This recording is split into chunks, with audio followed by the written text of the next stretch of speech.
Thomas Paine, Thomas Paine, Thomas Paine, Sam Adams, Sam Adams, Sam Adams, Benjamin Franklin, Benjamin Franklin, Benjamin Franklin. These men spoke up for what they thought was right. From their courage came such documents as the Declaration of Independence and the Constitution of the United States. From their willingness to speak what was sometimes unpopular but right, we enjoy such liberties as freedom of speech, the right to keep and bear arms, and freedom of religion. There are those who still wish to oppress our freedoms, and there are still patriots willing to stand up and defend life, liberty, and the pursuit of happiness. Men like Zeb Bell, who honor our founding fathers and what they stood for. It's now time for Zeb at the ranch, speaking up and defending your freedoms. Brought to you by Magic Valley Les Schwab Tire Centers and all of the other great advertisers on the program. And now, Zeb Bell. Did you know that celery has negative calories? Yep. It takes more calories to eat a piece of celery than the celery has in it to begin with. It's like chewing air. Worthless. Good morning, everybody. Here comes Kate Smith and God Bless America on this Monday, followed by a Patriot with our Pledge of Allegiance. Call in. Come on, let's get started. And a good morning to you as Kate Smith gets us started off the right way on this Monday, already September 24th. Good morning to you, Zeb at the Ranch. I'm Zeb Bell, and of course with our major sponsor, your Magic Valley Les Schwab Tire Centers, all 7 locations serving you. And of course, they've got a great big fall tire sale going on right now. Don't miss that. And some of our great advertisers, including Burley Physical Therapy and Rehabilitation at 1263 Bennett Avenue, Suite 2 in Burley, helping you get back to being you. Right now, let's go to the phone line and have our Pledge of Allegiance. Good morning. Well, good morning, sir. Yes, sir. Go ahead. All right. I pledge allegiance to the flag of the United States of America and to the republic for which it stands, one nation, under God, indivisible, with liberty and justice for all. Attaboy, and right now let's go to the weather forecast. And the weather brought to you by K&R Rental at 256 South, 600 west of Hayburn on the Burley-Paul Highway. And they've got all the best of tools and equipment for you. Short-term, long-term rental, all of that. Be sure and get over there and check it out. Roger and the crew get there early in the morning at 7 a.m. to start serving you at K&R Rental on the Burley-Paul Highway. And they're waiting right now. Here's the weather forecast. Welcome to this Monday, and we are officially into fall. Here's a look at your weather forecast for Zeb at the Ranch. We are expecting sunny skies for today, definitely cooler temperatures. Only a high of 64, winds out of the west-southwest, right around 11 miles an hour. We are expecting gusts as high as 25 miles an hour. Now, tonight we are going to have areas of frost, so if you do have tender vegetables still in your garden, make sure that you cover those up. Otherwise, it's going to be clear skies, expecting a low of 36. Tomorrow, areas of frost before noon, otherwise sunny skies, expecting a high of 67 with an overnight low of 36. As we make our way towards Wednesday, sunny skies warming up to 74, slightly breezy. Wednesday night, mostly clear with a low of 44. For Thursday, sunny and 77, and as we look ahead towards Friday, sunny and 80. That's your weather forecast for Zeb at the Ranch. Hey, don't forget K&R Rental, 256 South, 600 west of Hayburn, and they've got everything, all the excavators. They got all the tillers to rip those gardens up for the fall. They've got it all for you at K&R Rental. Call them if you can't get over there right away at 678-3122. On the Burley-Paul Highway, K&R Rental. Really, really good people. I want to remind you about some other really, really good people, and that's Daryl's Cleaners at 1223 Albion Avenue in Burley. Holy moly, I've been going in there for years and years. and years, and they offer the best of dry cleaning services. And, other things, too, like if you don't have time to do your washing, take it into Daryl's. They'll wash, dry, fold, and iron all your clothes. So, hey, be sure and stop in and see my friends. And that's, of course, Daryl's Cleaners, 1223 Albion Avenue in Burley. You stop in and see them today. Little bit of a program note here this morning. We are going to have at 9:06 Richard Manning, and then at 9:30 Karen Cataline talking about these charges and allegations against Judge Kavanaugh. And then, and I know a lot of you folks wanted some advance notice on this, but I just made the deal Friday last week to have Todd Dvorak on our program from 10 until 11 today. We're going to go the full hour talking about Proposition 1. Now, we're going to have on the air Wednesday a gentleman talking about Prop 2 to answer all your questions. So if you have questions, there'll be a great time to talk this morning at about 10 o'clock. We're going to have Todd Dvorak here in my studio talking about Proposition 1. Don't forget Ramsey Heating and Electric for all your heating and electrical needs. 6 decades of serving you. Wow! I mean, come on. Not very many businesses can lay claim to that. They can, and they are good, really good at what they do. All your heating, cooling, and electrical needs at Ramsey Heating and Electric, 2600 Overland Avenue in Burley. Open 7:30 to 5 Monday through Friday. And the number to call, 678-0459, Ramsey Heating and Electric. And we had a wonderful lunch bunch last Thursday. Yeah, it was a lot of fun. Super nice people at Denny's restaurant. 611 North Overland in Burley. And I urge everybody to be there next month because we're going to have a Halloween party. Yeah, buddy, it's going to be interesting and a lot of fun. And we're going to have some prizes for the top masks and costumes. So everybody try to be there next month. At 611 North Overland in Burley, you can go in anytime for breakfast, lunch, and dinner at America's Diner. Denny's Restaurant, 611 Overland in Burley, the home of Zeb's Lunch Bunch. All right, calls are welcome and appreciated. Give us a jingle on the landline, 436-2244, 1-866-927-4587. Oh, my. One red line after another. One more delay by the Democrats. One more reason to stall. One more reason to not let Judge Kavanaugh have that Supreme Court seat. This is what the liberal Democrats are doing, and they are hurting our entire political system. And I don't know why anyone would want to run for any particular office right now on a conservative Republican ticket that the Democrats might lay claim that they have to scrutinize and literally demonize these people. The question is, on Thursday, will Ms. Ford testify? Or will there be another delay? Will there be another delay?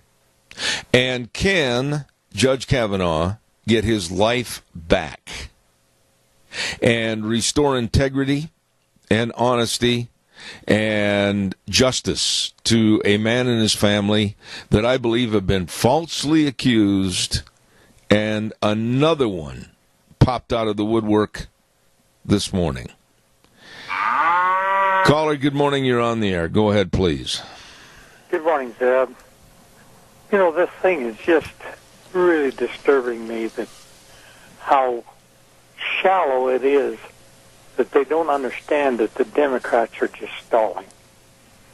Now, I heard just one time, and I think it was on Fox News on Judge Janine, that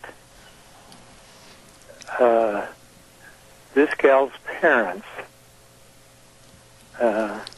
well, let me start over. No, but quickly, Keith, quickly. Go ahead. Okay. Kavanaugh's mother was a judge, and it just so happens that she had to make a decision on Miss Ford's problem. I mean, her folks. It was regarding the foreclosure on their home. Yeah.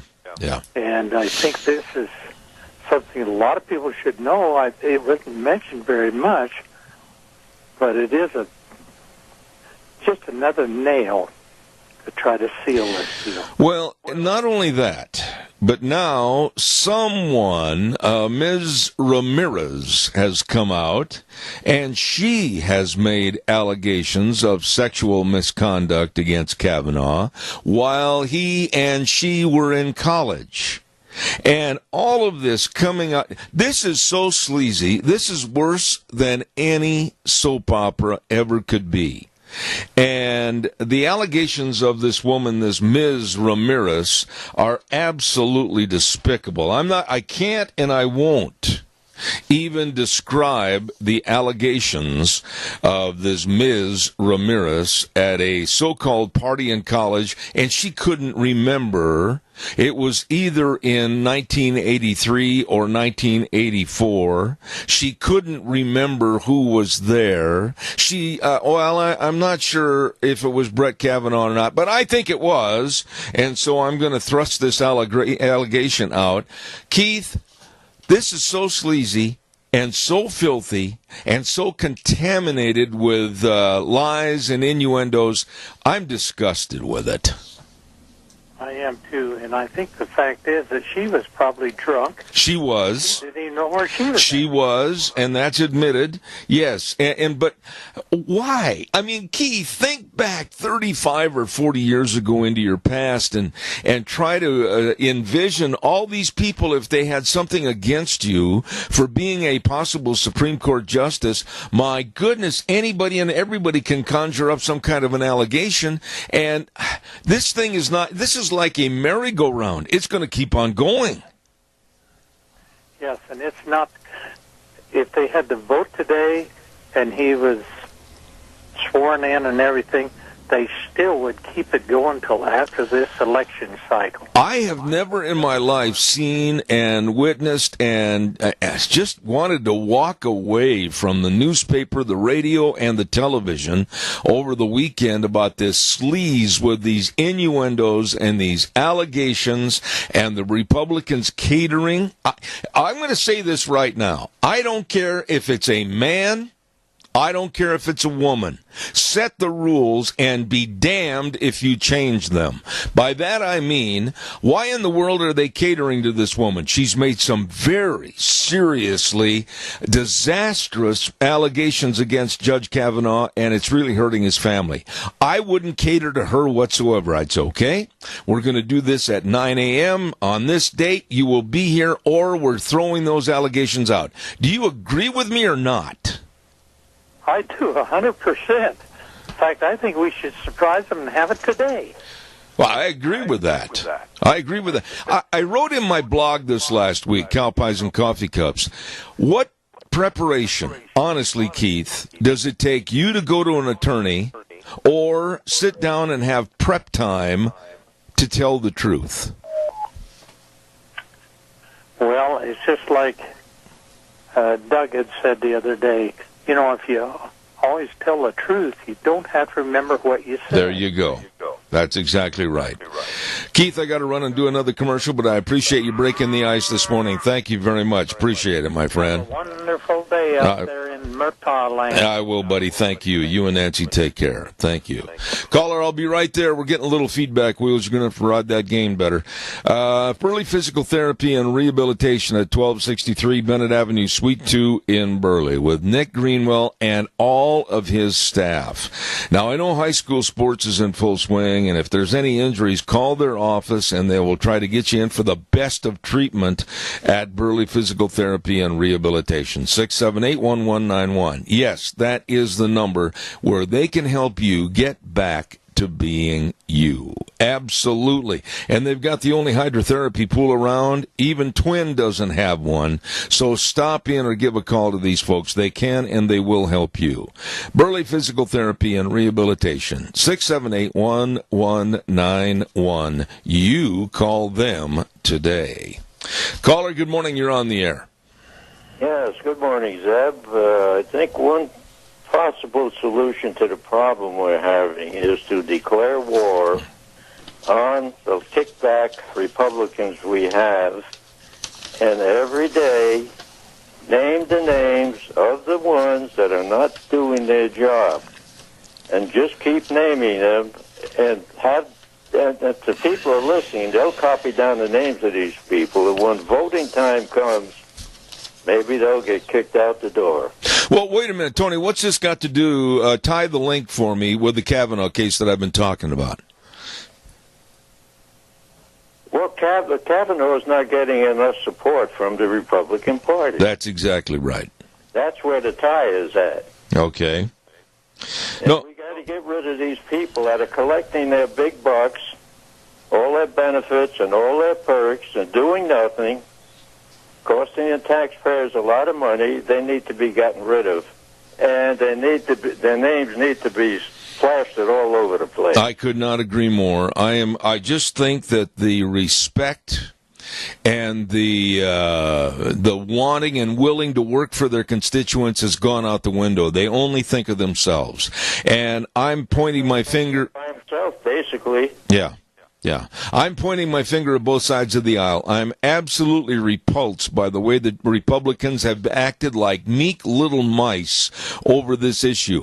You know, last week, after I'm off the air on Thursdays, I listened to the news, wrote down notes and everything, and there again, another red line, another delay, another, okay, well, we'll give her a break, and she doesn't have to come in and testify now. Okay, we'll change it to then. Why? Why? When someone makes an allegation, Tony, my dear friend, that is going to destroy a life and or lives of a family, they doggone sure better get their suitcase packed and head for that Senate hearing when the Senate says it's going to happen, and not give any more time delays. Well, I think the Democratic Party is under control of somebody like George Soros. And as long as the Republicans are going to sit back and do nothing, we're going to get run over. You got it. Yeah, well, look out. We're standing in the center of the road, and there's a wide load coming.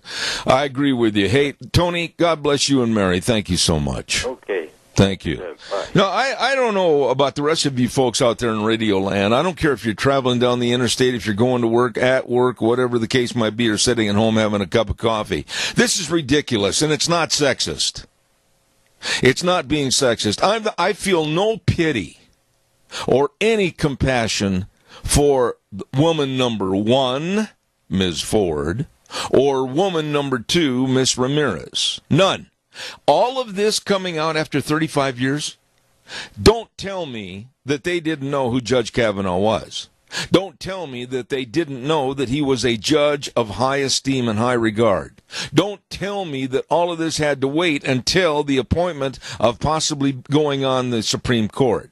Don't tell me that the validity of their stories, both of which have a lot of Swiss cheese involved, really have any credence. But if they want to have their day in court, want to have their hearing, then do it now. No more of this, well, it will try to suit you. We'll come to your home. We'll go here. Baloney. You show up, you testify. You have destroyed lives because of your allegations. Now back them up now. Calls welcome, 436-2244, 1-866-927-4587. You know, Ramsey Heating and Electric, they're very proud to offer service you can trust along with Lennox products. And this fall, Ramsey Heating and Electric is offering up to $1,600 rebates on qualifying equipment purchases of Lennox products. Just another way to make you feel better. Ramsey Heating and Electric and Lennox, 678-0459. Caller, good morning. You're on the air.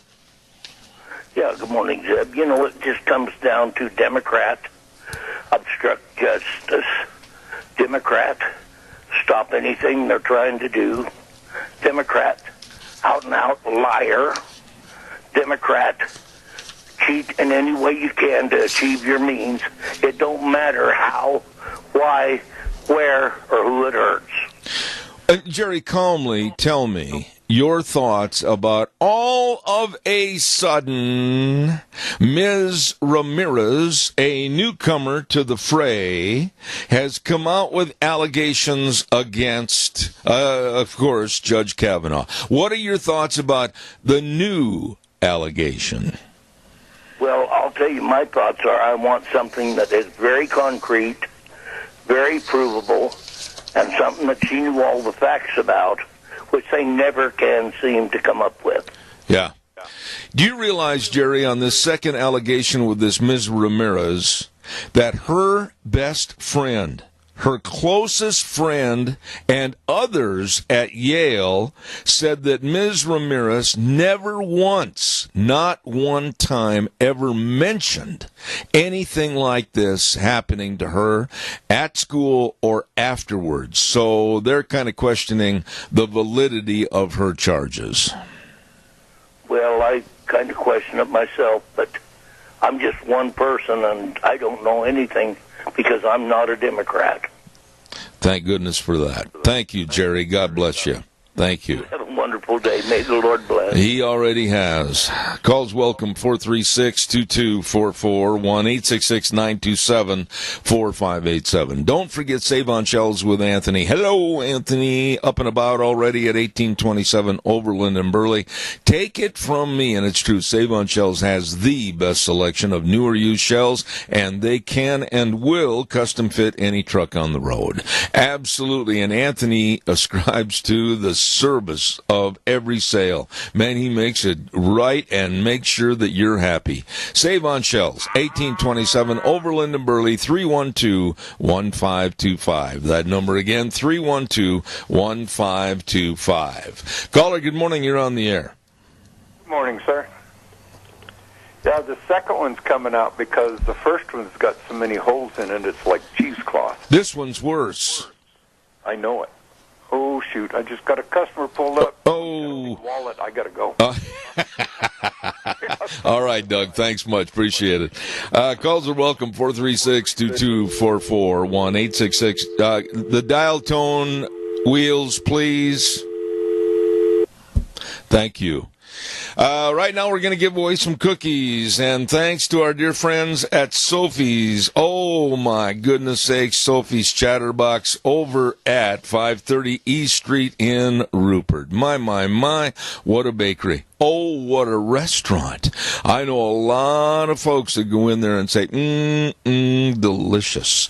Don't forget their bakery, of course, with all the cookies and the pies and the cakes. And she makes beautiful wedding cakes, too. Everything is absolutely delicious at Sophie's Chatterbox, 530 East Street in Rupert. Here's an easy question for the day. To get a dozen cookies, and if you're the lucky winner, you can call over and tell them when you be there to pick up your cookies. Here it is.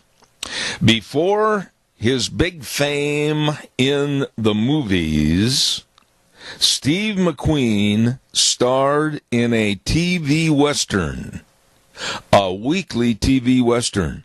What was the name of that TV Western? Steve McQueen. All right? First person to call me with the right answer will win a dozen delicious cookies from Sophie's Chatterbox. So give us a call. Before his fame in movies, Steve McQueen starred in a TV Western weekly series. What was the name of that weekly series? Quickly give me a call at 436-2244, 1-866-927-4587. Well, I'm waiting for you to call. I'm also going to tell everybody about Barry Equipment and Rental, sales, service, and parts. Juan and Eli, everybody's so service-oriented in helping you, and they've got all that big equipment, that big Doosan equipment. They've got all the Bobcats, all the different sizes and shapes, new and used. They've got all the equipment you need, whether for sale and or rent. Now, I urge you to get a hold of them. Barry Equipment and Rental, 159 West Highway 30 in Burley, or 465 Addison Avenue West in Twin, or the Nampa location. Barry Equipment and Rental, absolutely serving you. Caller, good morning. You're on the air. Good morning. It's a Yummy Man with the senior menu today. Everybody's invited. Baked chicken, mashed taters and gravy, assorted apple salad. And I asked about dessert, and they said it's yummy dessert. Well, naturally, because they're talking to the Yummy Man. Now, everybody's welcome. All right. Now, Joe, tell us quickly, what about people that want to run in and grab a dinner and go back to their office? Is that still available? It's still available. All they have to do is call, and it'll be ready for them when they get there. All right. Joe Taylor talking about the Senior Junction, and he is the Yummy Man. Thank you, Joe. God bless you, man. Have a good day. Bye. All right. Thank you. Oh, back to our question. Come on, somebody give me a call so I can give those cookies away. Yeah, I want to have a winner. Before his fame in the movies, what TV series, Western TV series, did Steve McQueen star in? Oh, I thought that'd be an easy one. Quickly give us a call at 436-2244, 1-866-927-4587. Caller, good morning. You're on the air. Wanted dead or alive. Who is this? This is Brent Nicholas. I called about a month ago, trying again.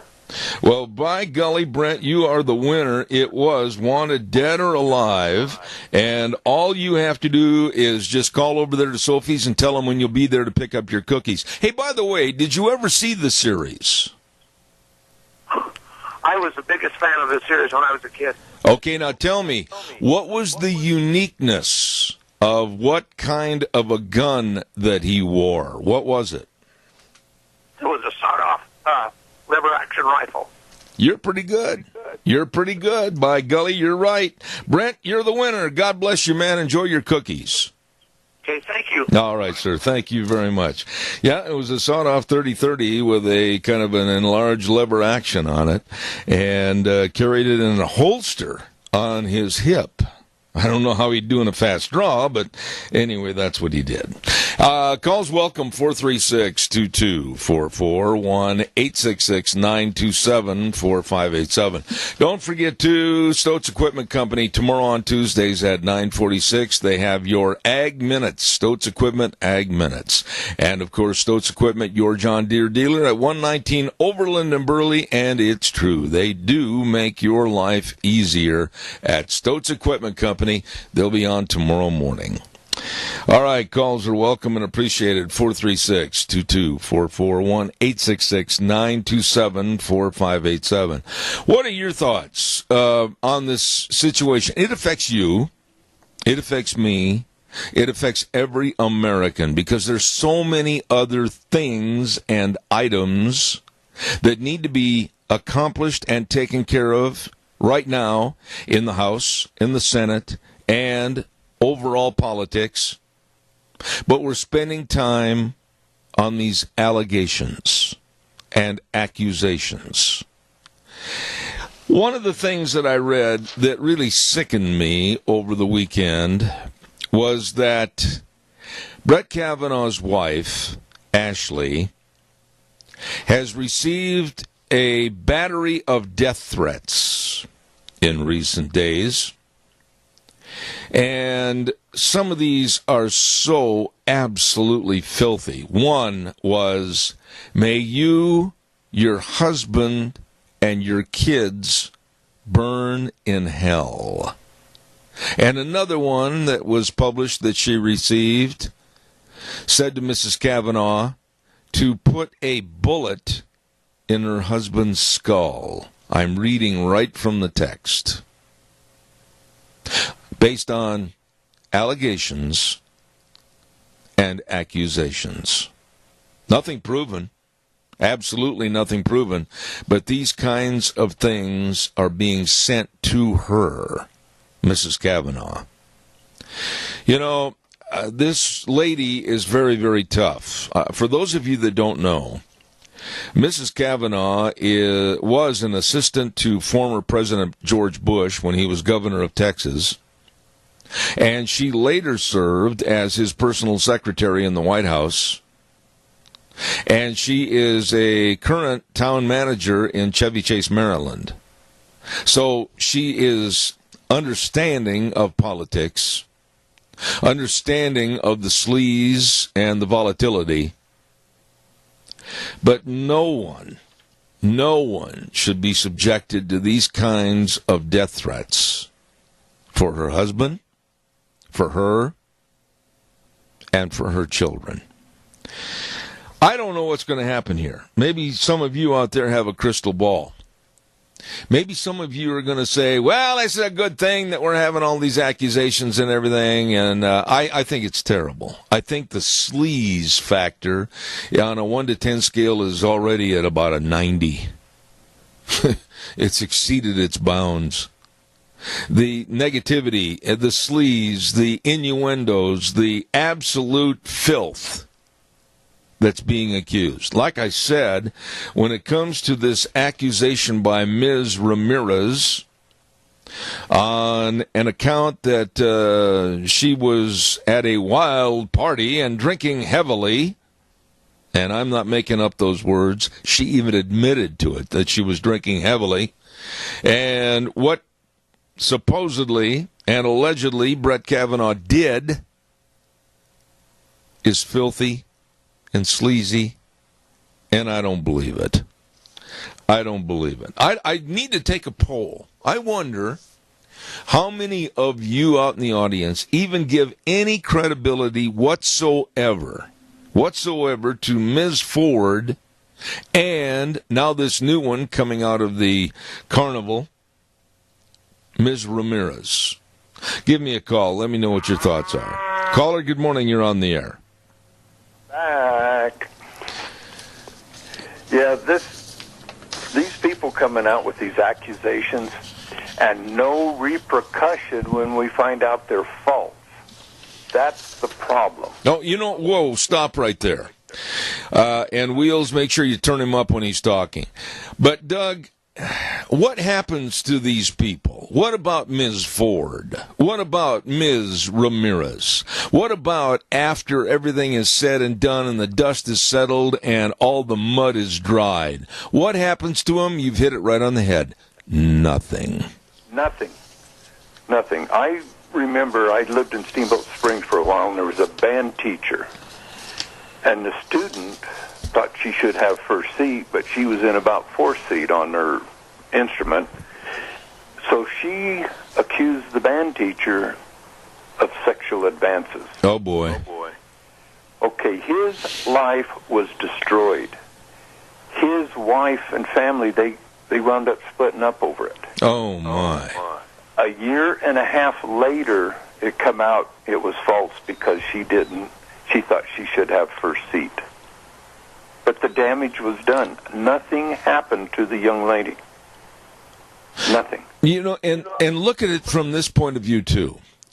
Judge Kavanaugh with his two daughters. Now, both of those girls, and they are girls, to the point where, they're not young women yet, not in their teen years of high school juniors, seniors, or early college. They're girls. But yet they're very sharp, and they can read. They can hear. They can perceive what's going on. They're not immune or away or locked up away from the media. They know what's going on. What kind of absolute destructive attitude does this have with the kids, their parents, their associates, their friends? I mean, this is so disruptive, I can't even imagine what's going to happen. I can't either. And this just shows right there that Democrats hate President Trump. They hate conservatives way more than they love this country. I agree. And they will do anything. In fact, to put it in a metaphor, they would drill a hole in the bottom of a boat to sink it just because they don't like him. Well, they've already got the drill in their hands. They do. They do. You know, and they don't care if they go down with it. No.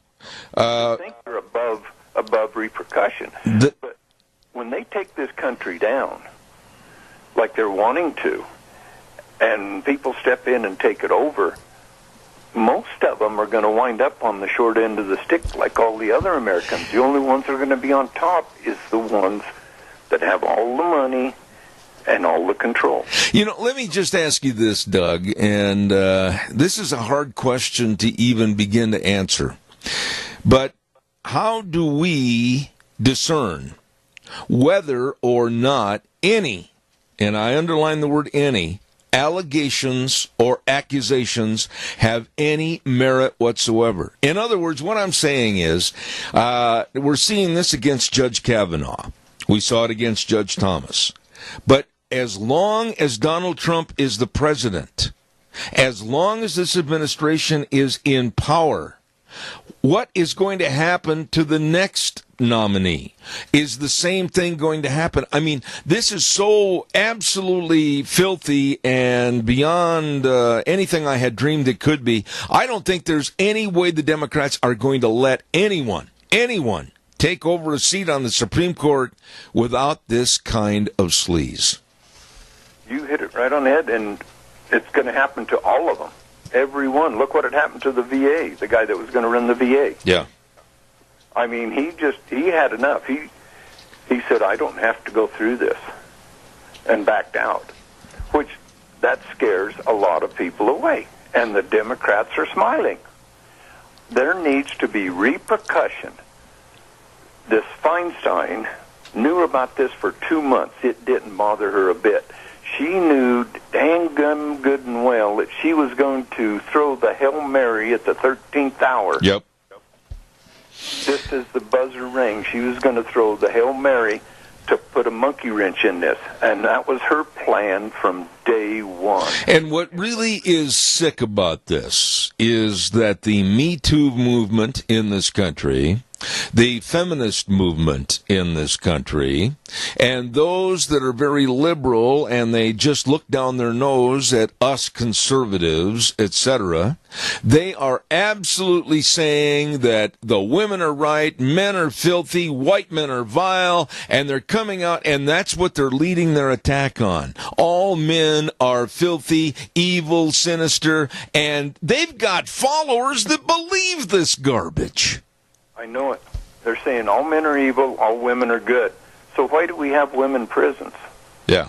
If all women are good. I mean, look at Keith Ellison. Documentation. And they're sweeping us under the rug. And that tells me this Me Too movement is a Democrat progressive movement. They don't care about women. Tom Perez of the National Democratic National Committee, I'm just going to come right out and say he is nothing more than a thug and a punk. And when I say that about Tom Perez, I think he is, because he's absolutely hiding behind the Democratic shield, which is fitting. It's a jackass. And I think that everything he said about the Ellison story and the case against Keith Ellison, they're covering it up because they want Keith Ellison to take over the reins and be the deputy chairman of the DNC. Yeah, and they want him to be the top law enforcement in Minnesota. That's right. Where the Sharia movement is getting stronger and stronger every day. And if he's the top law enforcement and he's Muslim and for Sharia, you know exactly where that's taken him. Well, I just think, Doug, that right now we are at a point in our country where and you can't blame anybody, no good person with good intent is ever going to run for a major position because of the scrutiny and the dissection of their lives, their families, and their past. It just isn't going to happen. Right. And I heard this morning on the news from a pretty reliable source that Judge Kavanaugh has kept a calendar of his life. I have heard that too. Basically what it is a calendar or the word diary. Yeah. I've got another caller, and I've got a weather places. So absolutely. I hear you got another caller, so let's do what we can for our seniors. I went over last Friday and ate at the Rupert Senior Center, and they had a turkey dinner with all the trimmings and yummy cookies for dessert. Okay. It was a wonderful meal for $6 if you're not a senior and $5 if you are. All right, my dear friend. God bless you. So, God bless, and everybody, let's do what we can for them. All right. Thank you, Doug. Appreciate it. Thank you. Caller number 2, here's my situation. If you can, please stay on hold just for a little bit. I've got to get these words in. I'll be right with you, I promise. We've got a brand new sponsor on the program, advertiser on the program this morning, and it's Minnecasia Hearts for Seniors. I know this wonderful lady, so does Damon, and it's at 135 East 23rd Drive in Burley. And Holly and the rest of the crew, if you're a senior and you want to stay at home, all you have to do for personal assistance with maybe daily tasks or meal preparation, personal hygiene, whatever, is call this number. They are there to help you. 312-5715. I reiterate, 312-5715. They can even help you get to a doctor's appointment or go to the grocery store. This is a wonderful, brand new business, Minnecasia Hearts for Seniors. Call 312-5715. Right now, quickly, I'm going to get into the weather forecast. Caller, I promise I'm coming. But right now, the weather brought to you by Mount Harrison Audiology and Hearing Aids. They're right behind the Minidoka Hospital across from the emergency room. And the number to call and make an appointment is 312-0957. 312-0957. They absolutely can help people with hearing loss of all ages and their families. Here is Gina with the weather. Welcome to this Monday, and we are officially into fall. Here's a look at your weather forecast for Zeb at the Ranch. We are expecting sunny skies for today, definitely cooler temperatures. Only a high of 64, winds out of the west-southwest, right around 11 miles an hour. We are expecting gusts as high as 25 miles an hour. Now, tonight we are going to have areas of frost, so if you do have tender vegetables still in your garden, make sure that you cover those up. Otherwise, it's going to be clear skies, expecting a low of 36. Tomorrow, areas of frost before noon, otherwise sunny skies, expecting a high of 67 with an overnight low of 36. As we make our way towards Wednesday, sunny skies warming up to 74, slightly breezy. Wednesday night, mostly clear with a low of 44. For Thursday, sunny and 77, and as we look ahead towards Friday, sunny and 80. That's your weather forecast for Zeb at the Ranch. Excellent job. Thank you, Gina, and brought to you this hour by wonderful folks over at Mount Harrison Audiology and Hearing Aids. Dr. Mitchell, Dr. Pickup, they really care about your hearing health. Make an appointment today, 312-0957. Thank you, caller. Your patience, I appreciate. Go ahead, please. You're on the air. Well, you've just had me more time to fume. Okay, go ahead. But here's what the deal is. This whole deal with Kavanaugh is having a rippling effect that we cannot even begin to fathom. Let's take, for instance, our local government, our city council, our commissioners, anyone, mayor, anything like that. Any worthwhile person is going to have to think really twice or maybe 3 times before they think about maybe ruining their whole life over something that maybe not even happened. Well, what's tragic about it? Yeah, it's absolutely sick. It's perverted. And I will come right out and say that everybody, and you too, Keith, and me, all of us have perhaps got skeletons hanging in the closet that we don't want out for the general public to just basically scrutinize and criticize and demonize us. And that's the point. The past is the past, and we've got to go on and try to get good people to try to run for various offices. You know, the Democrats are willing to tell people that have committed these various crimes, oh, well, we're going to let you out of jail early. Evidently, they forgive them, but they're not forgiving anything about our Judge Kavanaugh or anyone else before they even know the facts. It's the old adage of the pillow. When you open it up and the feathers go everywhere, and you try to gather them up, you cannot. That's right. Because they're here and there and everywhere, and everybody's heard this, and it's like I said before, don't confuse me with the facts. My mind is made up. You know, but all of this stuff yet to this day is allegation. It's all pie in the sky. It's all accusation. There's nothing solidified. There's no credence. You tell me if there's one speck of evidence that says this actually took place from either Ms. Ford or Ms. Ramirez. Is there one? No, there's not. And it's disgraceful when you bring up somebody's past like that. And this Me Too movement is going just a little too far. Oh, it's gone way too far. It's gone way too far. Keith, thank you very, very much. Appreciate your call again. Thank you. Thank you very much. Wow. I want to remind you again about our friends at Ramsey Heating and Electric, and they're very proud to offer service you can trust, along with Lennox products that help keep you comfortable and possibly save you money. Don't forget, Ramsey Heating and Electric is offering up to $1,600 in rebates on qualifying equipment purchases, and all you have to do to find out more is call them at 678-0459 or visit them online at ramseysonline.com. They've been serving you for over 60 years. Yep, over 60 years at Ramsey Heating and Electric. Calls are welcome and appreciated. 436-2244, 1-866-927-4587. A couple of real quick news items I want to get into. President Trump is speaking at the United Nations today, and I'm glad, and I mean this when I say this, that he is saying that America first. America first. I'm proud and I'm glad that he is saying that.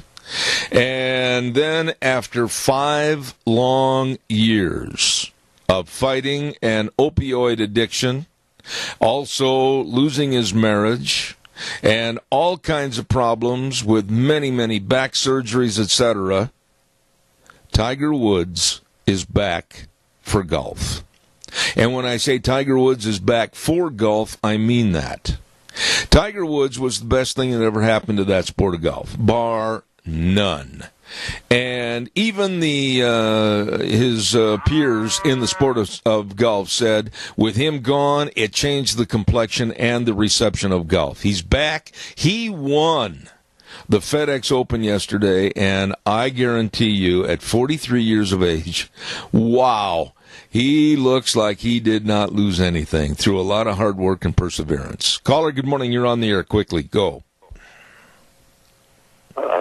Good morning, Zeb. How are you? Good, thank you. I just want to say about your survey, I think that woman is lying through her teeth, and I think Dianne Feinstein is too. You know, that's a person that's being left out of the fray here, and you're 100% right. Dianne Feinstein, we should all point the guilty finger at her for waiting and waiting and waiting all those weeks, 2 months almost, and never did anything to really ease the throttle, if you will, on that letter. And all of a sudden, bang, here it is, an accusation, just minutes and hours before the vote for Judge Kavanaugh. She is despicable. He hung up, sir. Oh, okay, thank you. I did not know that. Caller, thank you. I appreciate your viewpoint. Boy, we got a busy day coming up. We're going to be talking about a lot more of this with Richard Manning in just a few minutes, so stay tuned for that. Want to remind you about a big fall tire sale. Wheels, thank you very much for letting me know. Big fall tire sale going on at all 7 Magic Valley Les Schwab tire centers. Woo!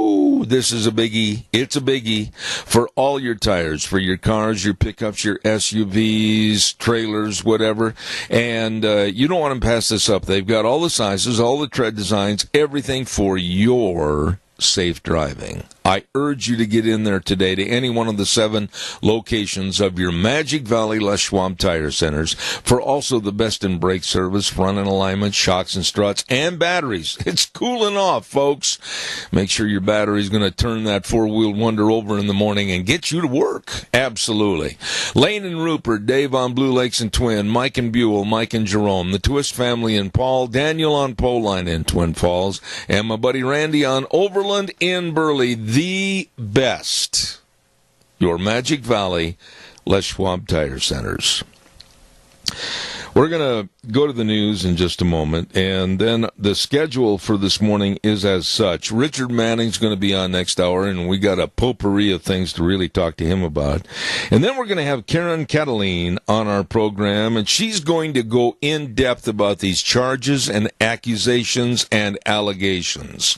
And then at 10:06, Todd Dvorak's going to come down from Boise, be right here in my studio, and we're going to talk and really cut up and throw out to you all the important pieces of information about Proposition 1. So don't you go away. Zeb at the Ranch, I'll be back in 7 minutes.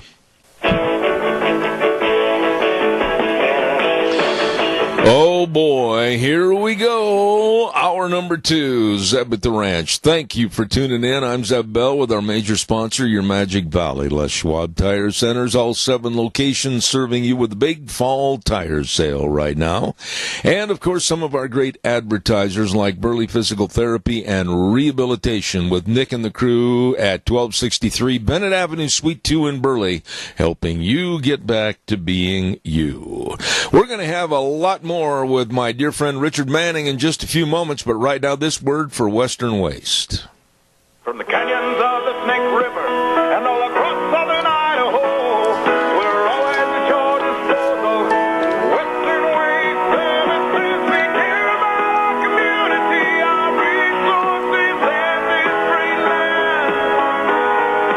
Western Waste Services is lending a hand, always at your disposal. Western Waste Services. They really are always at your disposal, and I urge you, I talked to some people over the weekend, as a matter of fact, as to the great benefit of being on the route service and having them, Western Waste Services, pick up your garbage. It's gone. It's out of there. Stand on the porch and wave goodbye. Absolutely. You call them today. Get on the route service, 734-6969. Western Waste Services, always at your disposal. Want to remind you, too, about our friends at Ark Animal Hospital. Don't forget 750 21st Street near Connection Credit Union in Heyburn. It's a mixed animal practice, meaning big or small. They love them and take care of them all. They want you to have healthy pets and healthy animals. Dr. Bill, Dr. Jordan, the whole crew, believe me, they really do care. Now, like I said, whether it's little bitty kitty cats or whether you got a great big herd of dairy cattle, they are there to serve you. So please check it out. Call them today at 678-1177. That number again, 678-1177, Ark Animal Hospital in Heyburn, where they do have the warm hearts for the cold noses. And right now, also, quickly before we go to Richard, I want to remind you about our dear friends that have been with us on this program for many, many, many years.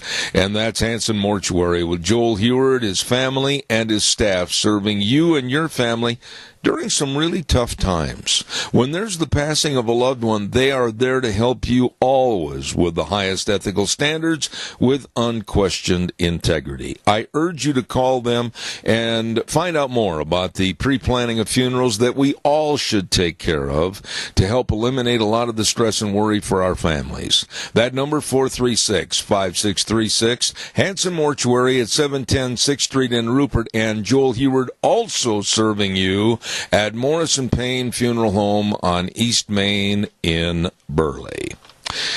You know, I look forward to Mondays because of all the people that I have on this program.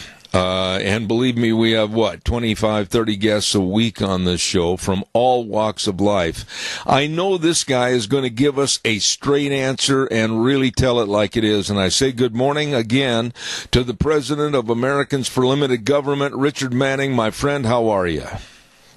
I'm doing well, Zeb. How are you? Well, I got to be honest with you. I'm at the end of my rope, and I'm holding on to the knot, Richard. I'm fed up. I've been in this business for about 40-some-odd years. And I'm fed up with the sleaze. I'm fed up with the lies. I'm fed up with the cover-ups. I'm fed up with political people going bad.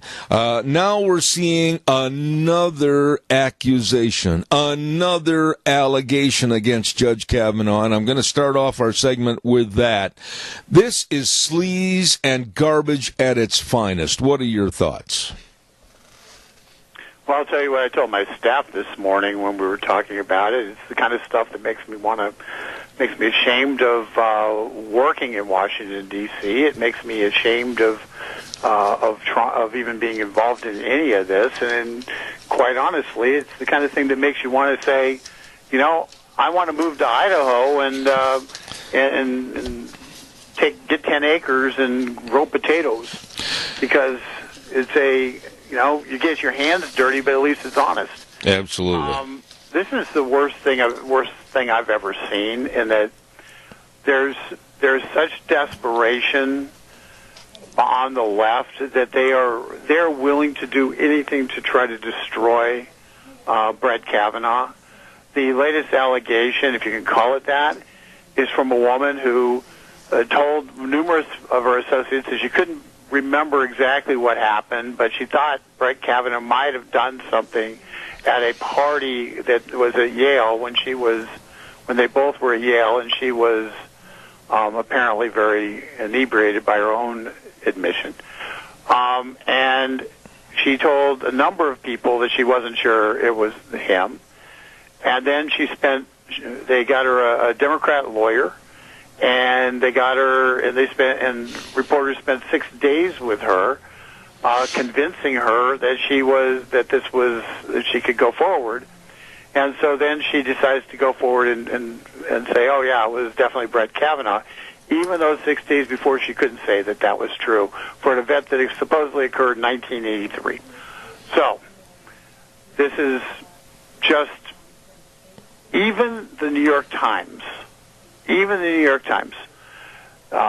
did not publish the original story, because they talked to dozens of people who were at Yale at the time, none of whom could corroborate the story, and some of whom claimed to have been at this party. And I don't know how you remember one in college when you're going through if these guys are spending all their time, you know, falling down drunk. First of all, I don't know how they're getting through college, but secondly, college was, maybe I'm just dumb, but college was harder for me than that.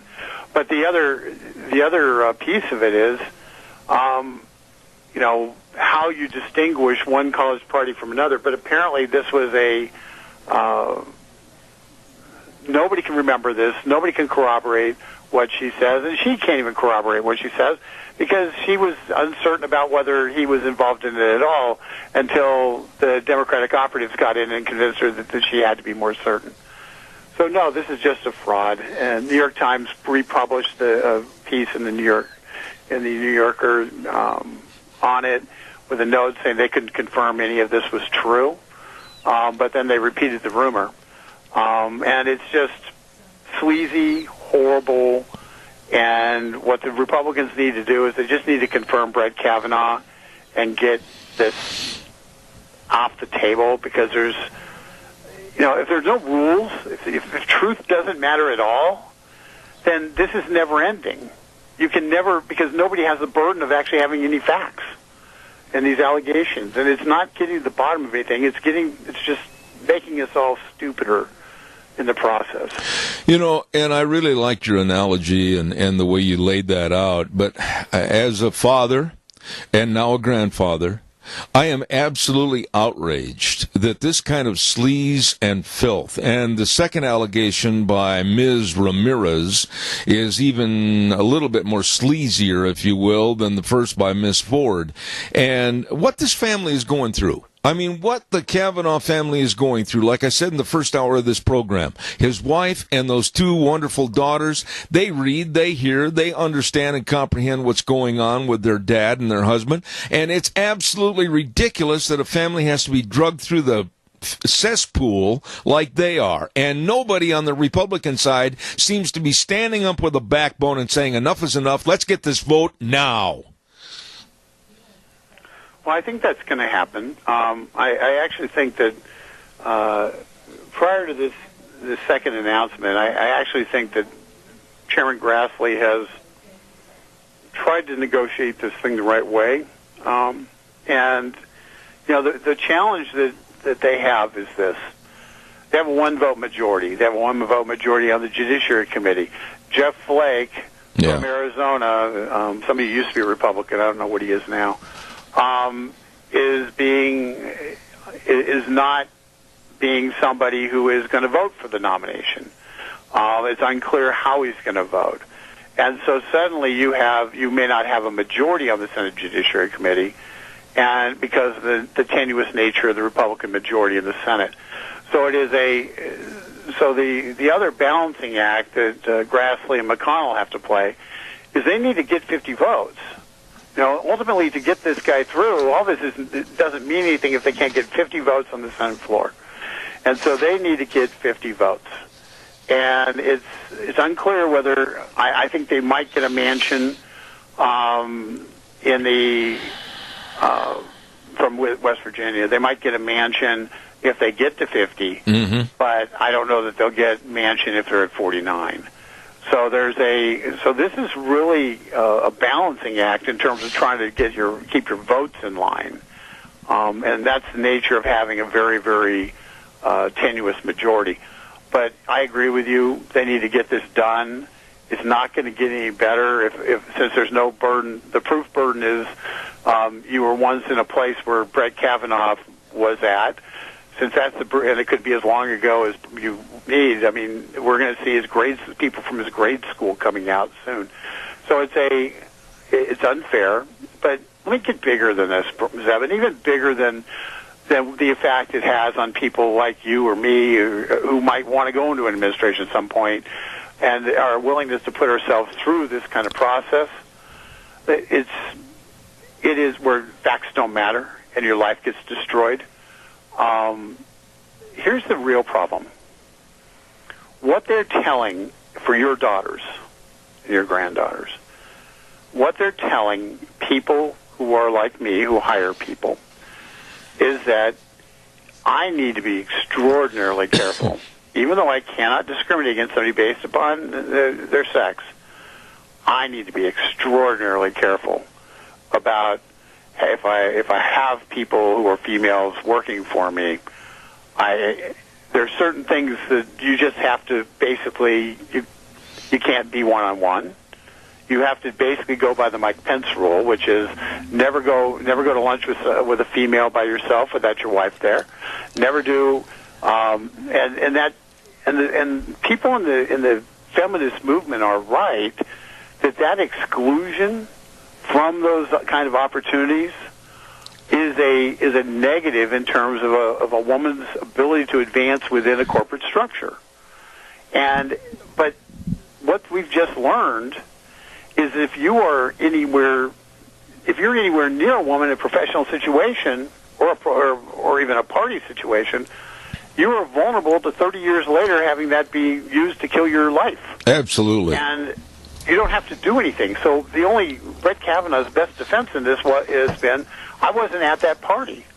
Well, the best defense in this kind of thing is I have a policy of never being alone with a female who was in my employ. And it's going to have a deleterious effect on the ability of women to advance in the workplace and based upon their own merits. And that's the danger here. We are effectively creating a segregated society, and it's not the society that the so-called feminist movement from the 70s and 80s said they wanted. We're now creating a society that is where men cannot, for self-protection purposes, cannot be mentors to female employees because it's not safe. Absolutely. There's one other aspect I want to talk about, and I mentioned it last week on the program, and then I wrote about it in my weekly blog last Friday morning, is that I find it asinine, and I'm going to start off there because I'm very frustrated by this.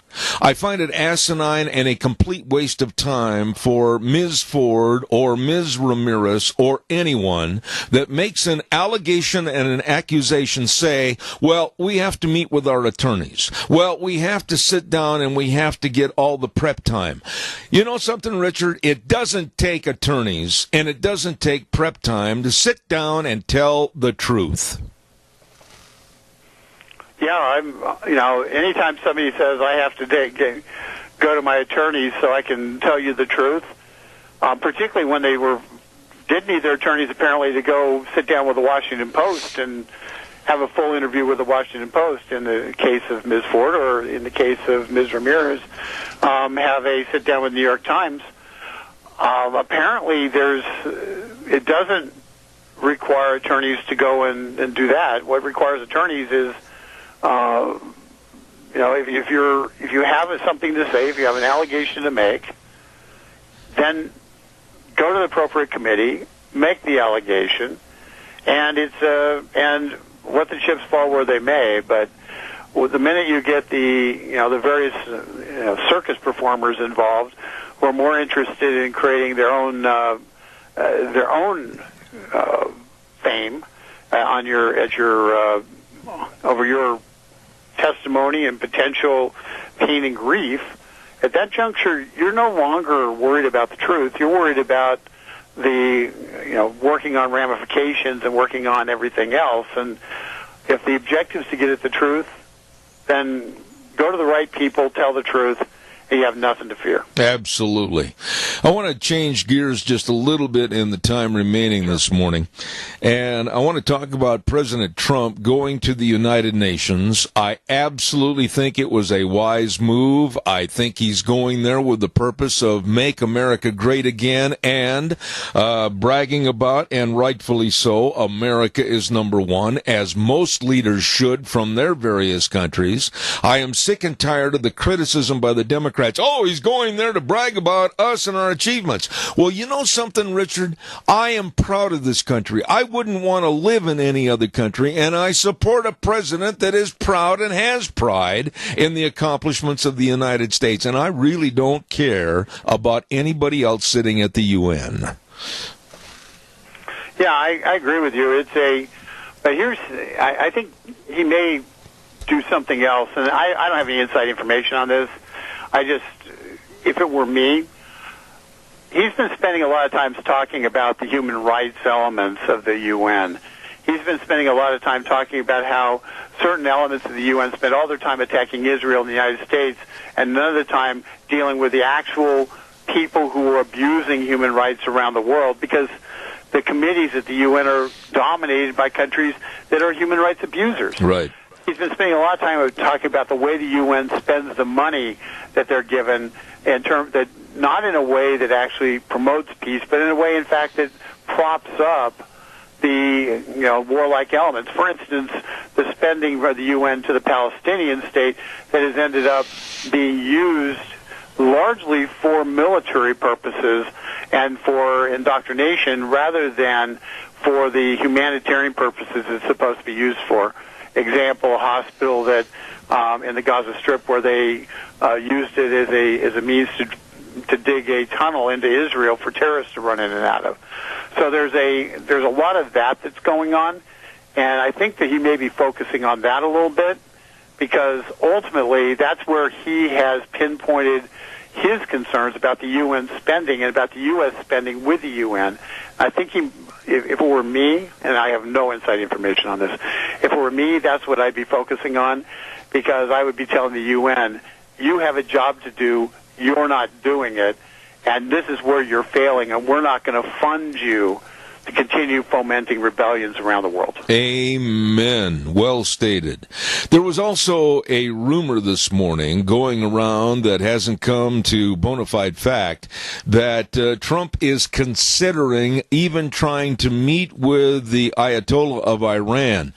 What would that be in your mind? Good, bad, or ugly? Trying to meet with Iran, with the blockades, etc. They've already, and the sanctions have brought the Iranian economy almost down to its knees. What are your thoughts? I think that the president is a very good negotiator, and if he comes to the conclusion that the right move is to sit down with Iran to try to get them to be either accepting of their own democratic process, which they've been snuffing out pretty aggressively, even though in their voting there's been a pretty significant indication that the existing government actually didn't win the election. But if that's talking about the reformed relationship between the U.S. and Iran, listen, here's the thing that I look at. You can't just have John Kerry meeting with the Ayatollahs in Iran and expect them to understand what U.S. policy is. That's right. John Kerry violated U.S. law by going and conducting his own independent foreign policy. Well, I think I think the president may have something that he has to say to them, and they may need to hear it unequivocally and directly from him. And and so I don't have any objection to it. I don't think it's going to lead to massive changes in policy unless Iran engages in massive changes in policy. And I think there's another piece of this. Iran continues, even though they're starving their people at home, they continue to run supply lines down to Iranian troops in Syria and Lebanon where they're attempting to create a warlike atmosphere against Israel. And I'm pretty confident that this president will tell them, you need to send your troops home and get out, or we're going to do it for you. Mm-hmm. And it would not surprise me if the Iranian supply lines that run through Iraq don't end up suffering severe damage, starving out their troops that are stationed in Syria. I agree. So I think he's going to have a message to them if he chooses to have that meeting. I think it's important to have a dialogue, but we need to have a straightforward message to them so they understand what's at stake and how they can get out of the fix they're in. Because they're not dealing with Obama anymore. Dealing with somebody who has American interests at heart. Amen. And that's what's changed, and perhaps their attitude hasn't changed to reflect the new reality of who the players are in town.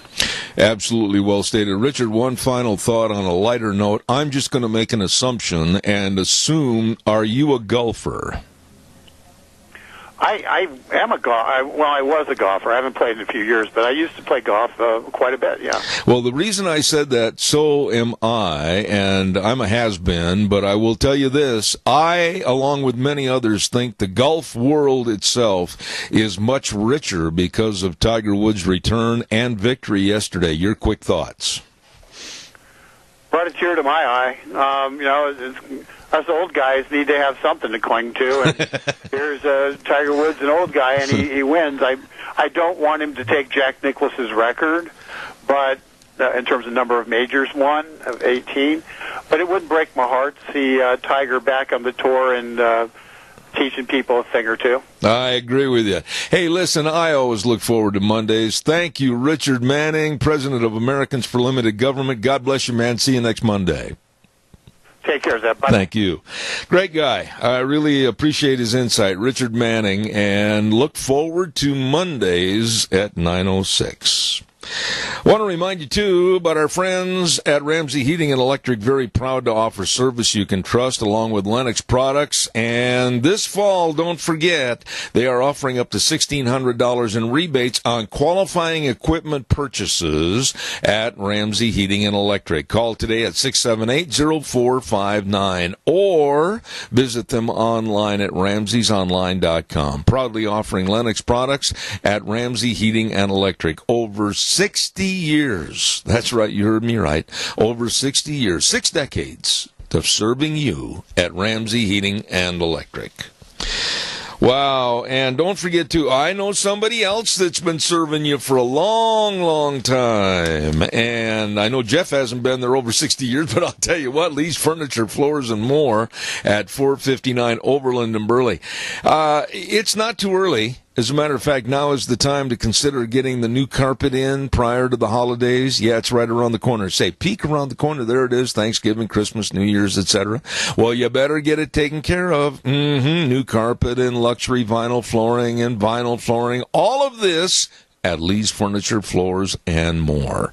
Along with all the window coverings right now, 40% off. And they've got a closeout on certain mattresses. Oh, you stop in and see them today. Good people at Lee's Furniture, Floors, and More, 459 Overland in Burley. You stop in, say hello, and check out all the great buys today. Okay, let's see. Let's ride. Oh, my, yes. Got on the four-wheeler yesterday, as a matter of fact. And I just can't thank enough Nick and Randy and the whole crew for all they do over at Let's Ride. 270 Highway 24 between Rupert and the World. Man, oh man, they are busy serving everybody. They've got all the four-wheelers. You need to get over there and check out all the ATVs. You know, oh boy, the colors are changing up in the hills. You better get up there.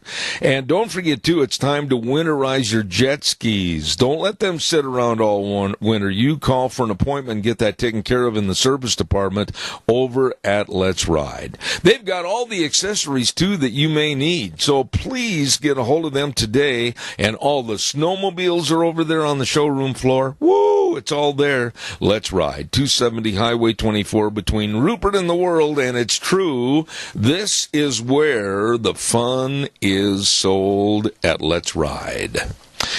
There is a lady that has been on our program before, and she's back again this morning, and I'm really anxious to talk to her about what's going on with these accusations and allegations. And I remember the last time she was on my show, I had a little trouble pronouncing her last name, so I'm going to give it a shot, and then she's going to jump in and correct me. I say a good morning to Karen Cataline. How are you, Karen? Got it, Zeb. Thank you. Just to remember, it rhymes with spleen. Okay. So Cataline, you got it. Oh, I feel better already this morning. You've kind of swept out my house. I feel good and clean this morning. Thank you so much. Hey, that rhymes too. Cataline rhymes with clean. There you go.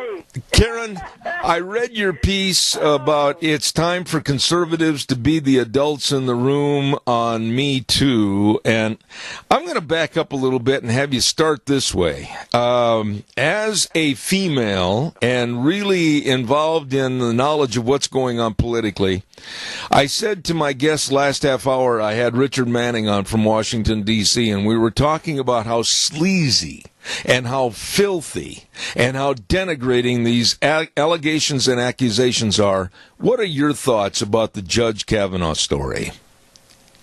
Well, as you can imagine, Zev, I have lots of thoughts, but I would like to encourage you and your listeners to go a step back. And despite whatever evidence we do not yet have, because we don't, right. All we have is allegations. They're vague. They're unsubstantiated. I love when Democrats call them credible. Credible with what? Yeah. You know, you got a witness who's unwilling to go under oath, who wants to dictate terms. But here's what I think is one of the bottom lines here. Whether or not these allegations are true, and they are conveniently unprovable because of 35 years ago and 30 years ago, you absolutely must question the motives of lawmakers. I'm ready to write another blog about this right now. Lawmakers who are willing to encourage others to ignore the law, to be lawless. They basically are willing to dispense with due process. They've already called for him to step down and withdraw his name from nomination, right? And they've already decided, they all have decided he's guilty. And furthermore, as I mentioned, they've got a witness who wants to tell the committee, not only has she insulted them by their race, their gender, their ethnicity, they're white, they're old, this impugns their motives, even though they're there to supposedly listen. But she wants to throw out due process. Now, the only thing you can really conclude from this, Zeb, is they don't have a case. Yeah. And it should really disturb everyone that we have lawmakers who are willing to be lawless. that should be a case for impeachment right there, because they swore to uphold the law. They swore to uphold our Constitution, and what they're doing is advocating for the removal and the erasure of our Constitution. This insults our intelligence. You know, and I'm so glad to hear you say what you said and the way you had it all emphasized. I respect that. I want to tear apart some of what you said and have you increase more of the education that we need this morning on the subject. Number one, you used the term conveniently unprovable, and boy, do I think that's the best terminology I've heard yet. All these allegations from 35, 36, whatever years ago, how and who is going to prove them? Nobody, except just the accuser, who, quite frankly, there could be a lot under the table that's shifting financially to make sure that it's an enhancement for those people to tell this story. I want you to elaborate a little bit on the conveniently unprovable. Well, notice that with these cases, and you just knew, if anybody was watching, you could have predicted that there would be a parade of women, all politically motivated, hardcore leftists, for whom the end justifies the means. They've convinced themselves that abortion is such an important topic that this is a hill on which they're willing to die.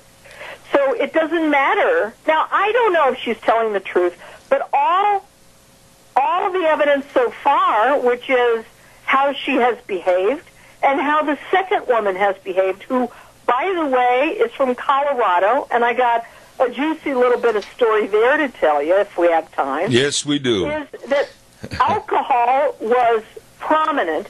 Now, never mind, women are never allowed to be held accountable for their behavior. They're never allowed we are never allowed to question their judgment under the influence of alcohol. We are only allowed to question those toxic males for their bad judgment, and it should destroy a career 36 years later. I mean, it's so preposterous that unfortunately the only people buying this are people who have been politically motivated in the first place, who are so march in lockstep that they are unwilling to question obvious flaws in the story. And that's what the Democrats trade on. They love ignorant voters. They love voters who believe what they're told. They only believe headlines. They're willing to convict a man based on unsubstantiated accusations before a hearing has ever been made. And it doesn't make them question that the woman doesn't want to be put under oath. What's that tell you? Yeah, absolutely. How brilliant do you have to be to ask yourself why a woman who's made accusations when she was 17 and only comes out at the last minute when it's politically expedient is not willing to go under oath? You know, I mean, really, come on. Karen, let me jump in there. And last week on the program, and then I wrote in my blog, and I mentioned this to Richard Manning a few minutes ago, I'm very offended by the fact that a person, any person, has to say the following: oh, well, I have to consult with my attorneys, and yes, I need a lot of prep time. And I'm going to ask you the same thing. Why does a person have to go consult attorneys and have prep time when it comes to telling the truth? Just sit down and tell the truth. Well, notice that the second woman didn't remember much until she sat down for 6 days with her attorney. So her attorney helped her remember the story. Even the New Yorker who reported it doesn't believe it. And isn't it shocking that, maybe not in these crazy times, that the Democrats all seem to be working together? In Colorado, they probably made, and this is, of course, conjecture. I have no facts to back this up, but after all, let's face it, how many facts are there in this case, really? Right. the people in Colorado are getting messages from the people in California and everywhere else. Well, delay, because we're still looking for more victims. And when you publicize a case this huge, in which everybody's talking about it, let's see, is it possible to scrounge up another few people who are willing to lie for the, for the express purpose of helping the cause? These are advocates against Donald Trump and anything that Donald Trump has done, and they've been egged on for the last 2 years that anything is okay. Where does... The ones that really, really make me the angriest are the feckless, backboneless Republicans who somehow thought that they would get points for being patient and reasonable. All they got was smears, maligning their motives and character, and doubled down on even more victims coming forward at the last minute who just happen to be drunk and don't remember anything. Yeah. And I'm really glad I'm glad you brought up about the Republicans, because I was so mad the other night watching the news. I almost pulled off one of my Tony Lama boots and threw it right through the TV screen. This drawing another red line or giving and capitulating to a different time or extending the time period. I don't care if it's a woman and or a man testifying. You set your rules, your regulations, you do it, and you don't make excuses. The Republicans have no backbone.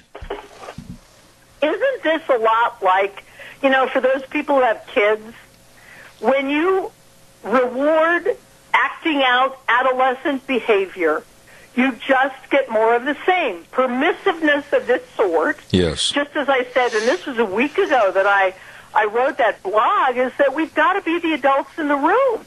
And unfortunately, Republicans are knuckling under. Most of us watched as Grassley and company simply appeased these people who would sell their own grandmother to get rid of Donald Trump and his nominee.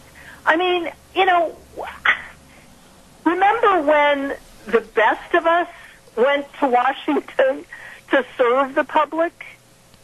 It seems to be the opposite. Absolutely. The most feckless, the most corrupt, or the most incompetent people. I believe that's the reason Donald Trump is such a threat. Donald Trump is a threat because he shows them up and he reveals that these people have been taking us for a ride. Karen, in your piece that you wrote, and I want to compliment you on that, it was very well done. Almost the last paragraph, I want to read it if I may, and I want you to comment on it because I thought it was very well structured. You said, quote, "Strong men are not abusive. At their best, they epitomize competitiveness, resilience, and self-reliance. They also have the need to provide for and protect their families. This is probably the biggest reason why the left hates them. They sound like capitalism, don't they?" I think you've hit the nail right on the head. There is a anti-male, anti-man attitude in this country where if you're a man and act like a male and want to take charge, you're demonized, and I think you've hit the nail right on the head. Yeah, and anybody who thinks that's not purposeful, that's the most disturbing thing. Through the Rules for Radicals and Saul Alinsky, these are collectivists who want to change the culture. They want to change the culture away from competitiveness, away from self-accountability. Any wonder why Democrats for decades have been considering criminals to be victims and law-abiding citizens to be criminals? I mean, that is a complete bastardization, if I may use that word, of our culture and everything that we stand for. Absolutely. They literally are trying to dismantle America. And I'm not I'm not a conspiracy theorist. I'm really not a radical.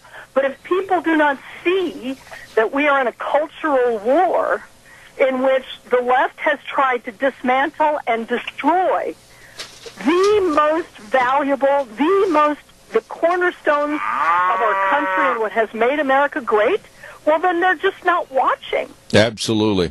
Karen, we have a caller with a quick question before we have to say goodbye this morning. Caller, go ahead, please, quickly. You're on the air. Well, these midterms, what's going on with Kavanaugh and everything else, and we all knew Rosenstein was filthy, and now it's been proven he's lost his job, but he probably won't lose his pension or his health care. And, he's living off of us, and he is the most arrogant SOB that you can imagine. But there's layer upon layer of them back there that thinks you and I are idiots, and that we don't know what right from wrong or up from down, and we do. And this midterm election, if they somehow are able to thwart Kavanaugh and we lose the midterm, then we may not get another one. But if we win the midterm, then we'll just bring up another one, and they will not be able to stop this. The injustice is so infuriating, and you're out here working your tail off, and you say, I'm doing the right thing, and these SOBs who try to destroy our country and where my family lives. I'll hang up. Thank you. Respond to the caller, please, if you would, Karen. Thank you. Well, I couldn't disagree. I couldn't agree more. However, let me attempt to make a comment on a positive note, leave you with a little bit of encouragement. Number one, nobody ever expected the grassroots, the people that brought Trump to the dance in order to clean up this ugly, miserable swamp. Nobody ever expected him to win. There's a reason he's there. We have to work as hard as we can on the midterms and fight back to bring Donald Trump some reinforcements so he can continue to do what we sent him there to do. And I kind of thought years ago, this country was done for after what I saw the last 8 years. And yet, I guess I should say, I don't think God is done with us yet. So we got to step up and make sure that we send money to the most important candidates, whether you live in their district or not. Yeah. Support them, make calls for them, and let's make this last 6 weeks something that we can look back and say we dodged another giant bullet. Well, let me ask you a real quick, short answer on this, Karen. As you hear the Democrats are predicting a blue wave, I certainly hope it's nothing more than a broken toilet fixture. But what are your thoughts? Do you honestly think they can take back the House and, God help us, also the Senate? Do you think there's a possibility? Well, they're trying as hard as they can. This is the October surprise, and there's going to be more October surprises. It's going to be a crazy 6 weeks. I am cautiously optimistic that they will not, but they're trying everything in their playbook right now, including the Kavanaugh. You watch. Okay, short answer. So, yeah, I'm cautiously optimistic, but we got to act as if we're behind the 8 ball because we could be. Absolutely. Karen, please come back in the future. I really value you as a very, very special guest. Thank you so much for being on the program this morning. My pleasure, Zeb. Thanks for having me. You're very welcome. Karen Cataline, and I absolutely will have her back in the very near future, and we'll talk more about politics and especially, hopefully, the end result of the Kavanaugh case, and hopefully it'll work out on an optimistic basis.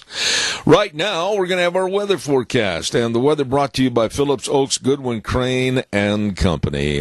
They've been providing accounting services to the Mini-Cassia area for well over 50 years. Yep, the very best in tax return preparation, tax planning, financial statement preparation, retirement planning. They care. They really care and will help you, your family, and your business. So I urge you to get a hold of them today with offices in Burley and Rupert. Talk about the tax rate changes. Talk about how the deductions have changed. All of this and more at Phillips, Oaks, Goodwin, Crane, and Company with offices in Burley and Rupert. Right now, here's Gina with the weather. Welcome to this Monday, and we are officially into fall. Here's a look at your weather forecast for Zeb at the Ranch. We are expecting sunny skies for today, definitely cooler temperatures. Only a high of 64, winds out of the west-southwest, right around 11 miles an hour. We are expecting gusts as high as 25 miles an hour. Now, tonight we are going to have areas of frost, so if you do have tender vegetables still in your garden, make sure that you cover those up. Otherwise, it's going to be clear skies, expecting a low of 36. Tomorrow, areas of frost before noon, otherwise sunny skies, expecting a high of 67 with an overnight low of 36. As we make our way towards Wednesday, sunny skies warming up to 74, slightly breezy.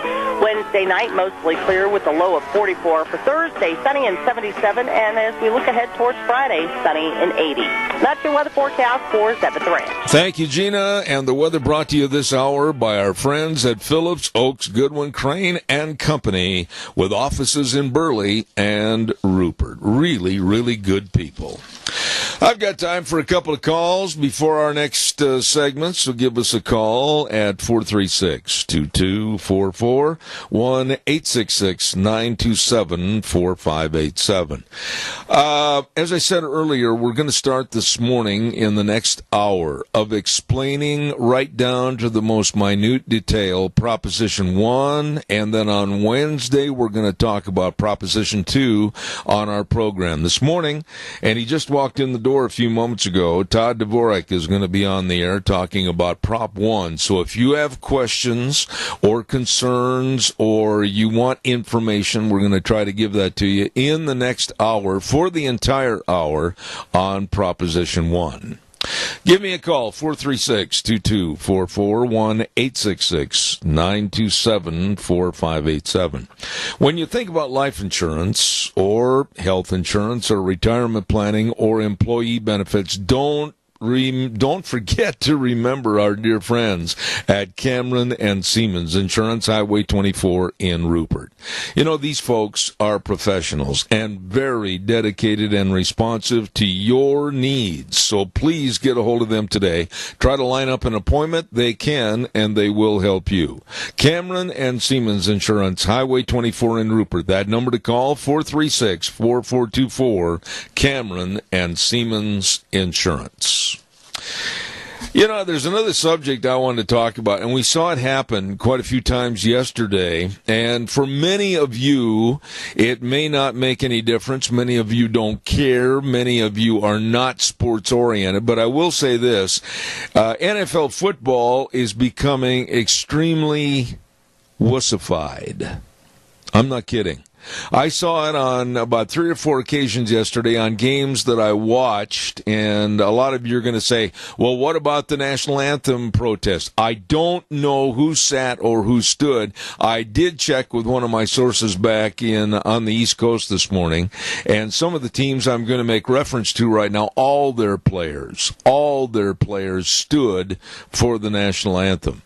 But in regards to a game that I was watching yesterday between the Washington Redskins and the Green Bay Packers, 2 weeks in a row, they have flagged and penalized Clay Matthews, linebacker for the Green Bay Packers, for violent hits against the rules on quarterbacks.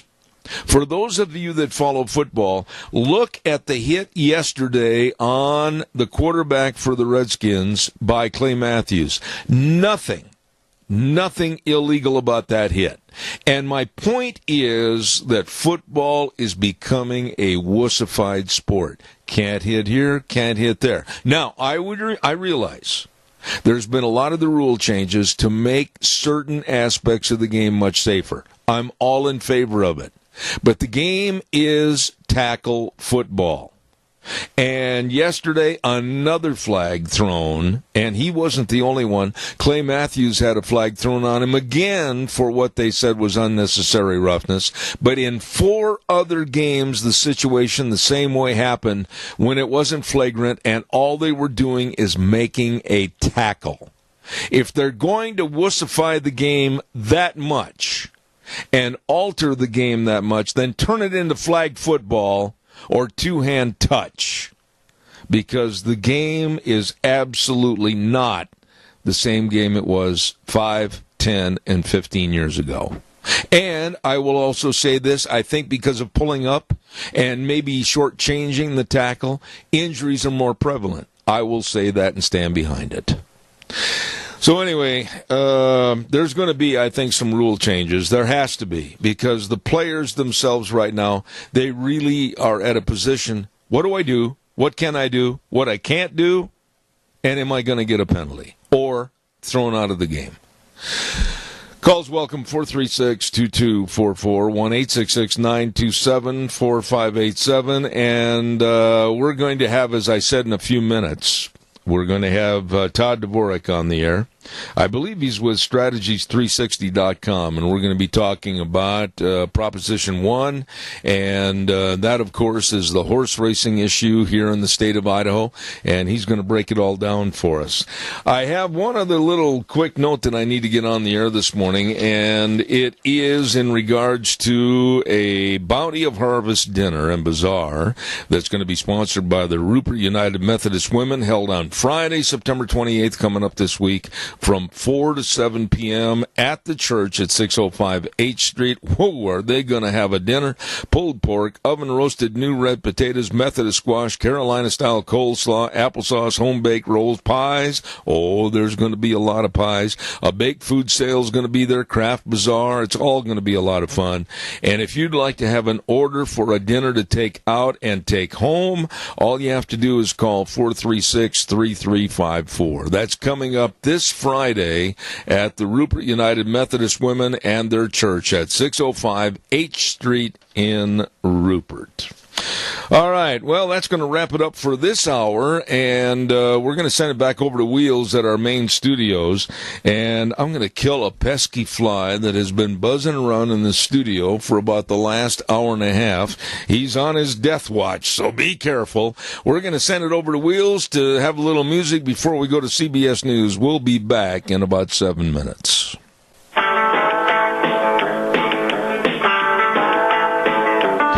Welcome back. Hour number 3 on this Monday, September the 24th. And, of course, Zebeth Ranch brought to you by all 7 locations of your Magic Valley Les Schwab Tire Centers. And, of course, some of our great advertisers like Burley Physical Therapy and Rehabilitation at 1263 Bennett Avenue, Suite 2 in Burley. They are always helping you get back to being you. Want to remind you, too, about some other folks that really care about you, and they do a job you don't want to do. I don't want to do it. I don't want to stand out there and pump a septic tank. No.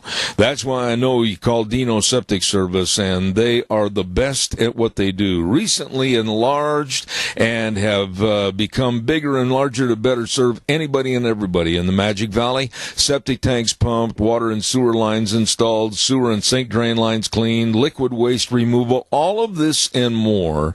And all you have to do is call Dino Septic Service at 436-6526 or in Burley 678-1638.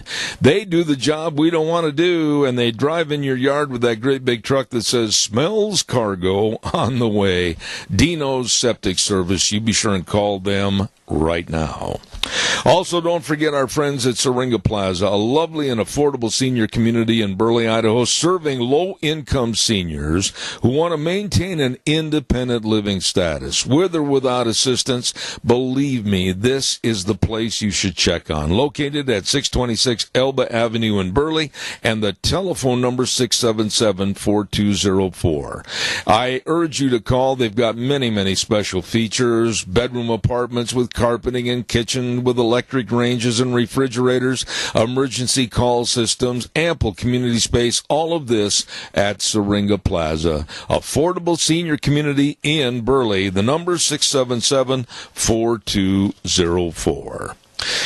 Well, we're going to finally get started on a lot of the propositions and various other amenities that we need to study and talk about before November, and I'm very honored to have this gentleman here this morning to talk about Proposition 1. His name is Todd Dvorak with Strategies 360. Todd, good morning. How are you? Great. Thank you very much. It's my pleasure to have you on the air. I know Todd called me a couple of days ago and said if I had time, I'll make time to have him on the show. And we're talking about Prop 1 first and foremost this morning. And I guess we could say it's an effort to save horse racing for the state of Idaho. Yeah, that's exactly what it is. Idaho's horse racing industry has been in a state of decline for the last 3 years. You go back to 2015. That was the last year that they were running horses at Les Bois Park in Boise, and since then, we've seen race days at smaller tracks around the state, whether it's Sandy Downs in Idaho Falls, or Pocatello, or Jerome, or Burley, or Malad. It's the industry and racing is really just a shadow of its former self. You just mentioned 2015, and that was a very important year because there were some major changes in 2015 which hurt the horse racing industry. Right. So let me take you back to 2013 to get to 2015. And in 2013, the legislature approved the legalization of historical horse racing terminals. Now, right there, let me interrupt you, Todd. A lot of people, and I've had questions already this week and last week, historical horse racing, what does that mean? So these are terminals or machines that you can place wagers on horse races that have occurred in other states and other places at a different time. Right. So the company that operates these terminals and provides these historic races has a database of more than 60,000 races. And as you are betting at these machines, a new race pops up each time, and you can place a bet on a race that happened, I don't know, 6 or 7 years ago at a track in California or a track in Virginia or whatever. Could be a track in Kennewick, Washington, whatever. Yeah, exactly. Yeah. So for starting in 2014 and running through partially of 2015, these historical horse racing terminals were operational. And they were operating at Les Bois Park in Boise, and they were operating at the Post Falls track, which has a simulcast type operation there. And what we saw was revenue coming in from gaming that was helping revive Idaho's live horse racing industry. It was doing so in a number of ways. It was increasing the value of purses that were at stake for races at Les Bois Park. It was sending money to the purse funds of smaller tracks across the state. In turn, what you saw with those more competitive purses were more people coming to the track. The racing was getting better. You started to have breeders and trainers and jockeys and their staff coming from Washington and Wyoming and Oregon and Northern California to compete here because the money was all of a sudden much better. And so this was working, right? The industry was getting back on its feet. We were seeing healthy race days at smaller tracks across the state. In 2015 alone, horse racing kicked in more than $50 million to the state economy. Right. Employed more than 500 people across the state. Money was going to schools. Money was going to small purses and breeder programs for thoroughbred and quarter horse breeders and trainers and youth. So this was working. And then in 2015, the legislature, in large part based on a move from the Coeur d'Alene tribe and its powerful lobbyists, encouraged lawmakers to reconsider. And what happened in 2015 is the legislature repealed the use of historical horse racing terminals, and in September of that year, those machines were pulled and Les Bois closed. Let me ask you this question right there, Todd. The effect must have been almost like a curtain closing, because it happened so fast, and Les Bois and other racetracks, they were suffering immediately because of what happened. Yeah.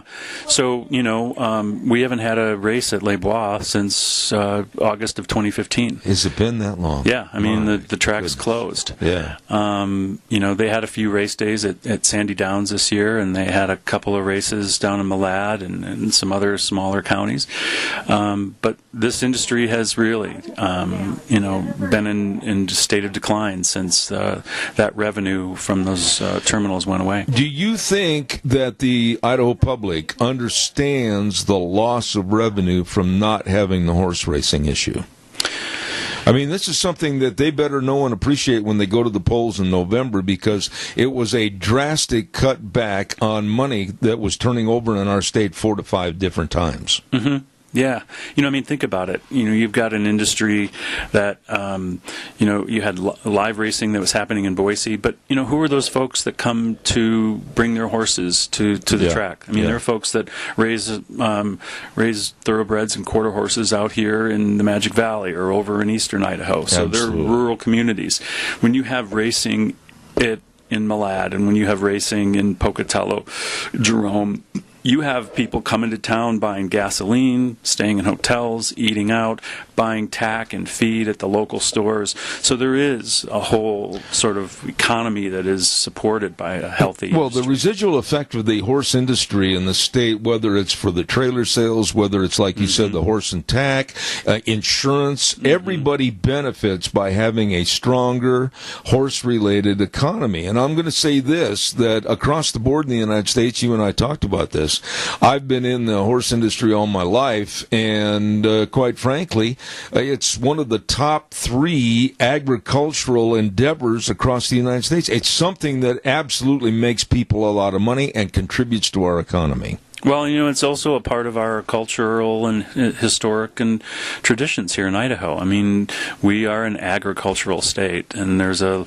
long history, generations of families that have raised horses, not just race horses, but, cutting horses, roping horses, and, rodeo and all that stuff. So, Idaho's got a colorful and rich tradition of horses and its industry. So basically, and I want to keep referring to Proposition 1, right. When they go to the polls in November, people in the state of Idaho are going to get a chance to revive, and I'll even say resuscitate, the horse industry by voting yes on Prop 1. That's true. Yeah, so we're encouraging people to vote. We want people to vote yes, and there's 2 reasons for that. One is to revive the live racing industry in our state, the horse racing industry.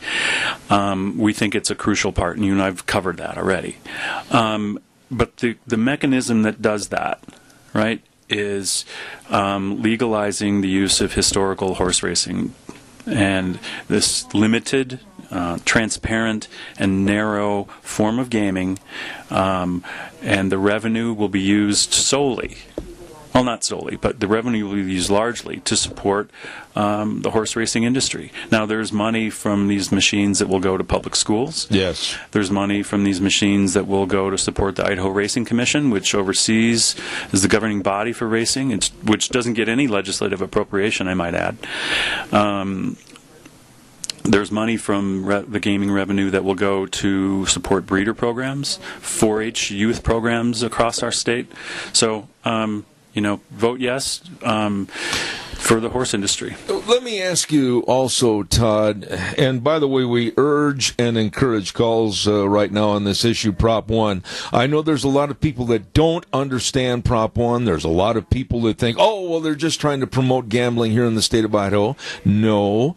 But also what it's going to do with the money. Now, you kind of told us some of the money's going to go to the public school fund, some is going to go to the state regulatory fund, and some of it is going to go right back to the thoroughbred and quarter horse breeders, which again is more money turning over in our state of Idaho that can be used, like I say, 4 to 5 times turnover in the state. That's all benefit for our economy. Right. Yeah, exactly. What we've seen, too, with since 2015 and since the tracks have closed down. Oh, and you hear the cow moo? That's a call on my show. It's Zeb at the ranch, man. This is country. I understand. Okay. Let's take the call. All right. Caller, good morning. You're on the air. Go ahead, please. Yes, good morning, Zeb. Hey, just a comment and a thought on this. I've been helping down at the fairs between Minidoka and Cassia County fairs load racehorses in starting gates. And I've noticed over the last several years it kind of gets to be a fight to wonder if we're even going to have them again. And the other part of it is advertisements against Prop 1, against this measure, is it's just another legal way to legalize gambling in the state of Idaho, which I don't believe. However, what does it matter if we're legalizing gambling in Idaho? Is the reservations only got a corner on that market, or is it supposed to be for anybody in this state to make a profit and bolster their economy? So I'll let you go on. And I appreciate your remarks this morning, caller, and Todd is very open and honest and forthright, and we're going to address that problem. Why and who really is against Prop 1? What's the reasoning for saying, no, we don't want to go back to what we had in this state. Mm-hmm. We want to keep it out of here. Who's really in charge of saying nay? So there are two streams of opposition, and the big one, the loudest one, and the one with the most money behind it is the Coeur d'Alene tribe. And as many of your listeners probably know, the Coeur d'Alene tribe operates a very lucrative and successful casino up in North Idaho in Worley. Yes. What's interesting is the tribe asked voters in Idaho in 2002 to do the same thing that we're asking to do right now, which was to legalize casino-style gaming on the reservations. Idahoans said yeah. And so it's frustrating for us. It's hypocritical to us that you've got a powerful and lucrative gaming organization telling Idahoans that gaming is bad. Yeah. And that's the message. The ambiguity is ridiculous. Yeah. Yeah. What has been this response, Todd? And I'm sure that with your company, you probably had to sit down and discuss with some of the leaders of the tribe, etc., their viewpoints. What are they saying? What is their reason for objection when you sit down and try to really look them in the eye and say, well, if you can do it, why can't we? Yeah, so we really haven't had that conversation with them, but I think it's sort of a natural inclination in capitalism or entrepreneurial worlds that if you have a monopoly on something, as the tribal casinos do, they have a monopoly on gaming. You're going to do whatever you can to protect that, and that's what we see as their chief motivation for doing this. I want to pursue that a little further with you in just a moment. Caller, go ahead, please. You're on the air. Thank you. Caller, go ahead, please. You're on the air. Please. Can you hear me now? Yes, I can now. Okay. To you and your guest, Zeb, you've been a good friend for many of years, you and I, and for the most part, I truly listen to what you say, and most of the time it is accurate. But I do have a question on this Prop 1, is are we going to wind up with these casino-type things in grocery stores and everything like we were in Las Vegas? Is it going to be strictly to the track, or is it going to be doors wide open? I'm really glad that you asked that question because it was on my list to bring up a little bit later on in this program as it is. But I'm going to have Mr. Dvorak discuss that right now, so stay tuned and listen on the air, okay? I will. All right, sir. You know, Todd, and I've heard the same thing from some other people over the weekend. Is it going to be everywhere we turn around? Right. Are these machines going to be there in front of our kids, et cetera, et cetera? I want you to address that, if you would. Yeah, gladly.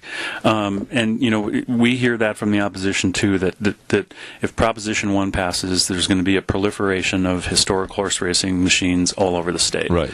You know, you're going to see them in every 7-Eleven or every Love's truck stop along the interstate. That is simply not true, and here's why.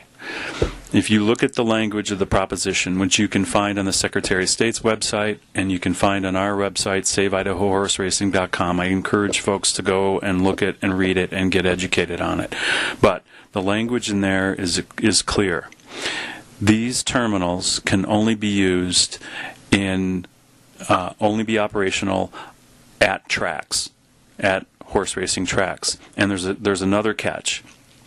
Because if you're a track and you want to have these terminals, then you also have to make a commitment to live racing. Right. So it's only tracks that host at least 8 live race days a year. Now, let me interrupt you there again, Todd, and say that prior to 2015, that's how it was being done, i.e. like over at Jerome. Mm-hmm. They had a time where you could go over at the track, a special building, and if you wanted to, you could bet on those races, those historical races. Yeah. And things haven't changed, have they?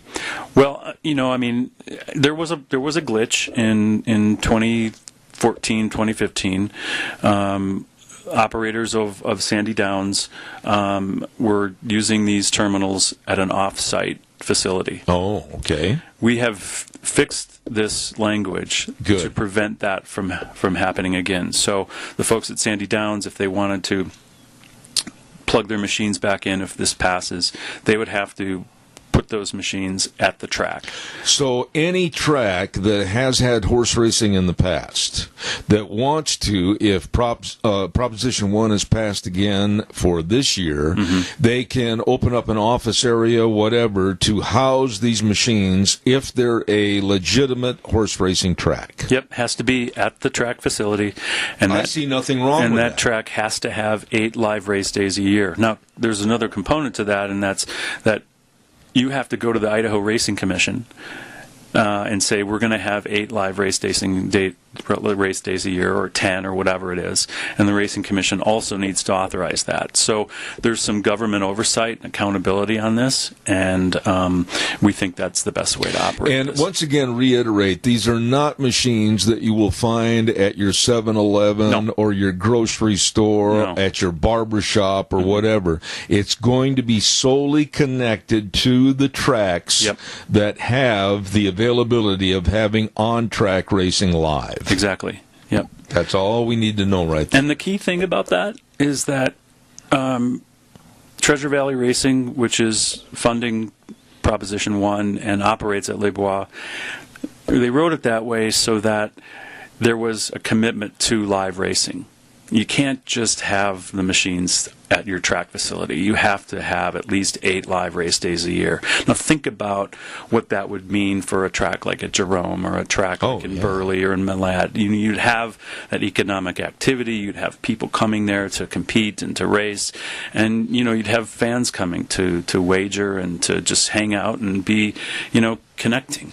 I remember what it was like over at Jerome in years earlier, before this was repealed, and it was done extremely professional. You went into this room and they had the various places to sit down and make the wagers on the various historical races, etc.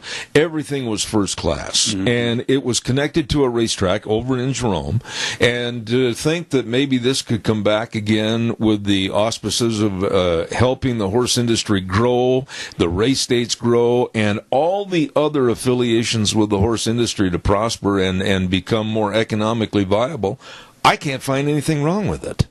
What's great about this, the Proposition 1 and 2, is that this is an opportunity for Idaho voters to fix something that the legislature got wrong. Yeah. You had the legislature telling business people in the state, go ahead, invest millions of dollars in this technology, upgrade your facilities, and go for it. Well, 2 years later, because of lobbying pressure, the legislature said, nope, you can't do that. The government got involved, got in the way, and it really ruined this enterprise. Todd, is a lot of the money for the anti-Prop 1 coming from just the tribes, or are there other outside entities that are also getting involved? Right now, we believe it's just the Coeur d'Alene tribe that is fully funding this. We won't know who else is engaged in opposition until October 10th, when the campaign disclosures are due. And, you can bet that we'll be looking at those disclosures to see if there's any outside out-of-state money, out-of-state casino money coming in to fight this as well. I've got to ask this, and then I want you to elaborate more in the next half hour, and we'll take more calls about Prop 1. But I would imagine where you're looking at Jerome, the racetrack over there, connected, of course, to the Fair Board and fair activities. Right. Cassia County, the same way. Malad, same way, etc. This would also be a big enhancement to their local county fairs. Oh, I agree. I mean, like your caller said, he remembers working at the races at the county level, county fairs years ago, when there was a lot more horses competing, more jockeys, more people, more enthusiasm, and now it's really difficult for that. And part of the reason is, and I've been out this summer talking to folks who are in this industry, and there's, other than just really a love of the sport, there's no incentive to really compete when you've got a purse of $250 to win. That doesn't pay any bills to have the horse. No, it won't even pay the gas to get there. Right. Yeah. So historical horse racing, the revenue from this gaming will be used to bolster those purses at the smaller tracks. You can go and look at the proposition language and see how that money is specifically dispersed, and there's a category there for small track purses. Think of what that would do to, the race days at Jerome. Oh, absolutely. The industry itself is so important. You mentioned and touched on it, whether it's the cutting horse events or whether it's roping events, all of them need horses. And there's been a severe cutback in a lot of the different breeders because the money's not there. And I want to see a complete rejuvenation to the entire horse industry.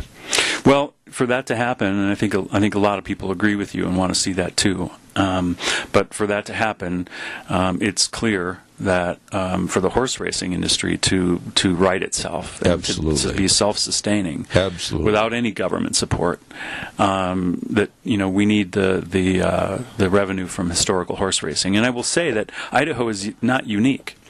There are 21 other states in our nation that allow some form of alternative revenue, some of it gaming, to be used to support the live horse racing industry. In fact, in Virginia this summer, the legislature approved and the governor signed off on a bill to legalize historical horse racing in that state. Wyoming has it. Oregon has it.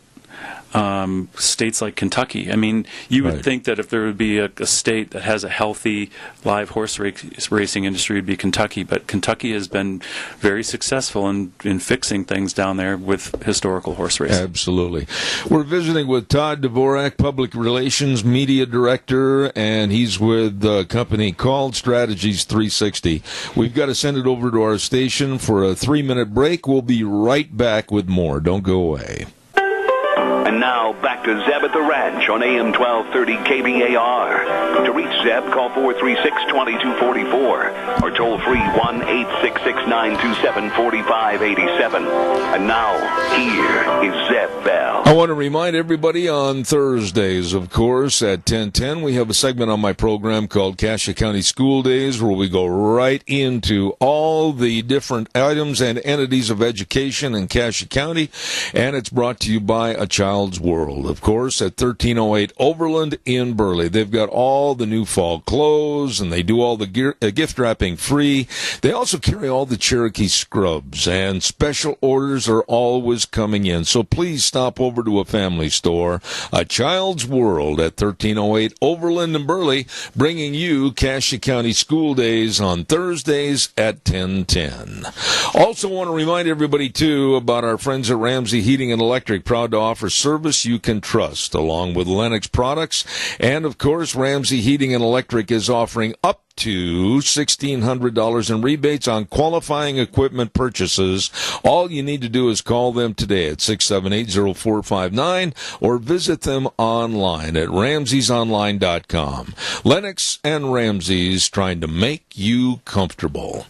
We're on the air right now with a very, very nice and educated gentleman regarding Prop 1, and that, of course, Todd Dvorak, Public and Media Relations Director for a company called Strategies 360. We're talking about Prop 1 and being honest and forthright about what Prop 1 is or isn't. And quite frankly, I made the statement to start the show off, and it's going to be, I think, a big savior to vote yes on Prop 1. That's going to be a real asset in restoring economic viability to the horse industry. Your thoughts? Yeah, I agree with you, and that's what we are. That's our message to voters. Our message is Proposition 1 is about saving Idaho horse racing. Right. And it's an industry that has been struggling for the last few years. It was an industry where things were working out just fine. It was beginning to rebound. And it was the critical component to that was revenue from historical horse racing, a form of gaming. And then, the legislature kicked the legs out from underneath it. And we haven't seen a race at Les Bois Park since 2015. What an absolute... It's a crying shame, because what a nice facility. It is. For any state to have something like Les Bois. It is, yeah. And, the owners... there's the group called Treasure Valley Racing. Right. Operates Les Bois Park. Right. Right. And they have a vision for what they want to make Les Bois and the rest of Idaho racing. And that is to revive the industry, make it healthy and self-sustaining, and make it part of a network. A racing network that would include Wyoming and Oregon and Washington Absolutely. and Northern California, and so you have this regional racing circuit that you get top quality horses, jockeys, Yes. and trainers, and the purses are valuable, and the racing is fun and exciting, and that should happen. And it used to, like you said, past tense, it used to be there. I can remember many, many weekends where Deanne and I would go up to the races at Les Bois Park. Mm-hmm. We'd take friends with us to spend an afternoon up there. And the money, again, I can't reiterate this enough. When you start talking about horse activities and anything to do with the horse industry, look at the National Finals Rodeo. Going to Las Vegas from Oklahoma City. I announced it 3 years in Oklahoma City, and I did it 3 years in Las Vegas. People don't realize the turnover in the dollars. When you spend $1, that same dollar is going to turn over in the local economy at least 4 to 5 different times. Mm-hmm. And we're losing that money by not having the horse racing industry back here in the state. No, it's true. I mean, in 2015, an economics professor at Boise State University did an analysis of the industry and its impact. And he and his staff determined that a live horse racing industry kicked in $50 million to the state economy and employed more than 530 people. Absolutely. And you know what? That number is sort of stunted, because Les Bois closed in 2015 in September. And so when that happened, immediately the racing industry just started to go into a tailspin. So, that impact, that we're just starting at $50 million. Who knows what the impact could be if this gets up and going. If the people don't vote yes for Prop 1, we're going to see a continual decline, I think, in the overall horse industry in the state of Idaho. Am I wrong?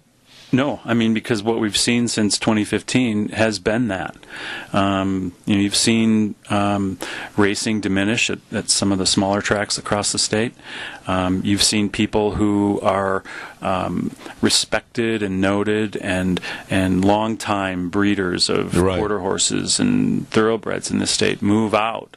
You've had trainers leave and go to New Mexico. I mean, you've still got a lot of folks who are here, but they during the summer they take their money, they take their horses, they take their chances down at races in New Mexico and California. Absolutely. So there's no reason in the world why LeBois Park, and I mean this when I say this, can't be somewhat the same as Ruidoso Downs. Yep. Exactly, and like I said, the owners, Treasure Valley Racing, they're accused. One of the things that's interesting is that the opposition likes to say this is about putting more money in the hands of a few people. That's wrong. The rich are going to get richer. That's right? wrong. Their vision for this, the reason that they're doing this, the reason that they've spent so much money on this campaign so far and in the years previous, this is about their passion for horse racing. It's about their passion for the horse industry in the state. One of the owners has had one of his horses compete in the Kentucky Derby. Right. And he's got horses down in California right now where they are training in an industry that's a little bit more healthy.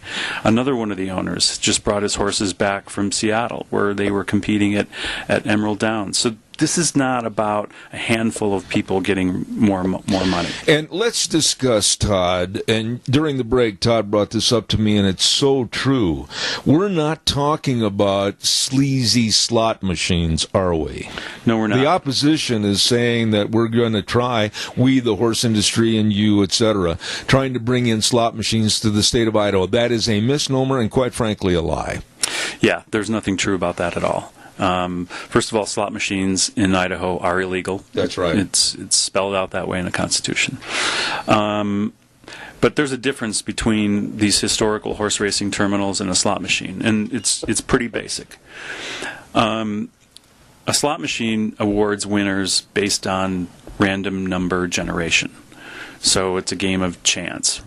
You can take a slot machine, go buy one from a casino down in Nevada and bring it up to your garage and plug it in, and it's going to work the same way it's going to work in your garage the same way it does down in the casino. Right. A historical horse racing terminal, the mechanism inside is completely different. First of all, it is connected to a tote, which is a network that pools betting on horse races all across the country. Historical horse racing, like at the track, like when you put a bet on a live race, it operates under a pari-mutuel system. That's right. And what that means is that 90% of the wages are returned back to the bettors. Do you think you have the same odds when you're betting in Las Vegas? No. I don't think so either. No. So it operates under a pari-mutuel system. So if you took a historical horse racing terminal and plugged it into your garage, it would not work. Absolutely.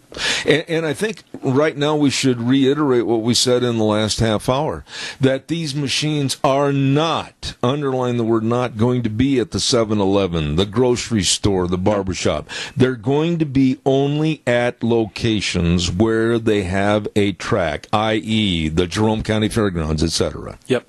Yeah, exactly. I mean, that's where they would be at Les Bois. They would be on site at the track. In Jerome, they would have to be at the track.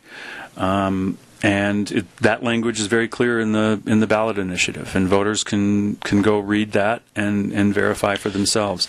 And the other component to the location, again, you and I talked about it, is that track has to commit to at least 8 live race days a year to have those terminals. Absolutely. Now, we talked during the break a little bit, too, about the opposition and the fear factor of voting for Prop 1. What are they saying in their ads that absolutely is false and misleading? Well, they're saying that if we approve Prop 1, that's going to lead to a proliferation of gaming. We just talked about how that's not going to happen with these terminals. And the other thing that I would add to that is that I I really, if that's what how we're looking at this, we're not being honest. That's right. Idaho is a gaming state. We have the lottery. We've been betting on the ponies at the races for generations. That's right. We have bingo and raffle. In 2002, voters agreed to allow the tribes to have casino-style gaming on reservations. So you can drive to, eastern Idaho, or you can drive to northern Idaho, and you can be right in the mix of casino-style gaming. So to think that we aren't a gaming state, I think if that's your approach, then that's kind of short-sighted. And I will be blunt. This is me talking, saying this, not Todd, but myself. I don't like the idea of just letting the tribes, per se, have the control over any and all gambling interests in the state. I don't want them to have control over the horse racing issue. I want to have the availability, as a citizen of this state and this country, I should have the same rights applied and applicable to me. Well, Proposition 1 would allow for a very limited and restricted and transparent form of gaming, solely to help revive an industry, a live horse racing industry that we believe is very near and dear to the hearts of many folks. And it's at the racetracks themselves. We're not talking about down at Joe's Barbershop, everybody gathered at Benny's place and they bet on the horses. It's not going to be that way. Mm-hmm. It has to be, just like you defined it, at recognized tracks, i.e. Jerome, i.e. Malad, other places, and especially like Le Bois, etc., where people that are really interested in the resurgence of the horse industry can help contribute to its research. Yep. One of the other things that we hear, too, from the opposition is that if this passes, then we're going to have another form of societal breakdown that is caused by gaming. Well, the fact is that when these machines were in operation in 2014 and 2015, we've spoken to the Idaho Sheriff's Association and we've spoken to law enforcement. There was no noticeable increase in any sort of theft or burglary or stuff in the area where these machines were operating. So, absolutely. We have a call. Good morning, caller. You're on the air. Go ahead, please. So what about the tracks at Burley and Rupert? Okay, we've been talking about what is your specific question. We've already mentioned that, but what do you have a question on? Jerome, but what about Burley and Rupert? All right, I'll let Todd answer that. Go ahead, Todd.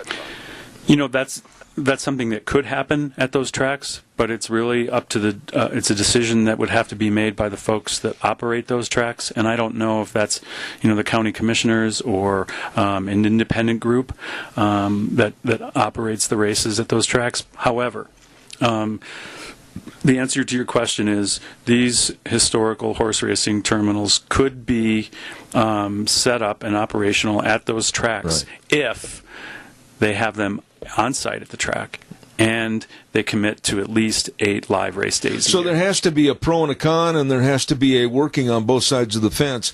The fair board, per se, has to say, yes, we are going to commit to 8 racing dates at our fair, our location, and thus they would then qualify to have the equipment and the terminals, right? Yeah. Mm-hmm. Okay. Yep. And then those 8 race days would have to go through another layer of government approval in the form of the Idaho Racing Commission. So, what about the equipment? I've got to break here in a minute and get a weather forecast in, Todd. But what about the equipment? What happened to all the equipment from since 2015? Is it stored someplace that it could be re-implemented and reused, or what? So I can only speak from my knowledge of Les Bois Park, and I will tell you that those terminals are stacked up and pushed against a wall at the Turf Club. Okay. And they are waiting to be used, but right now they're just sitting there. All right, caller, I'm going to ask you if you would have the patience to stay with us for just 1 minute. Can you do that? They will be calling back in, sir. All right, call back. I got to get a weather forecast on here real quick, and then we'll take that next call. I want to remind everybody about Scarro's Meats, 331 North Road, Jerome. With Don Scarrow and his crew, excellent meats at Scarro's Meats. Go to their website, scarrowsmeats.com, or give them a call at 324-7657. Still barbecue season. We've got some great weather ahead for the fall, and check out the marinated pork ribs, all the beef and the pork and the chicken and the tri-tips.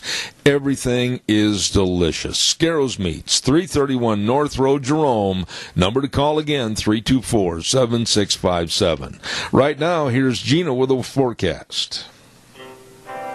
Welcome to this Monday, and we are officially into fall. Here's a look at your weather forecast for Zeb at the Ranch. We are expecting sunny skies for today, definitely cooler temperatures.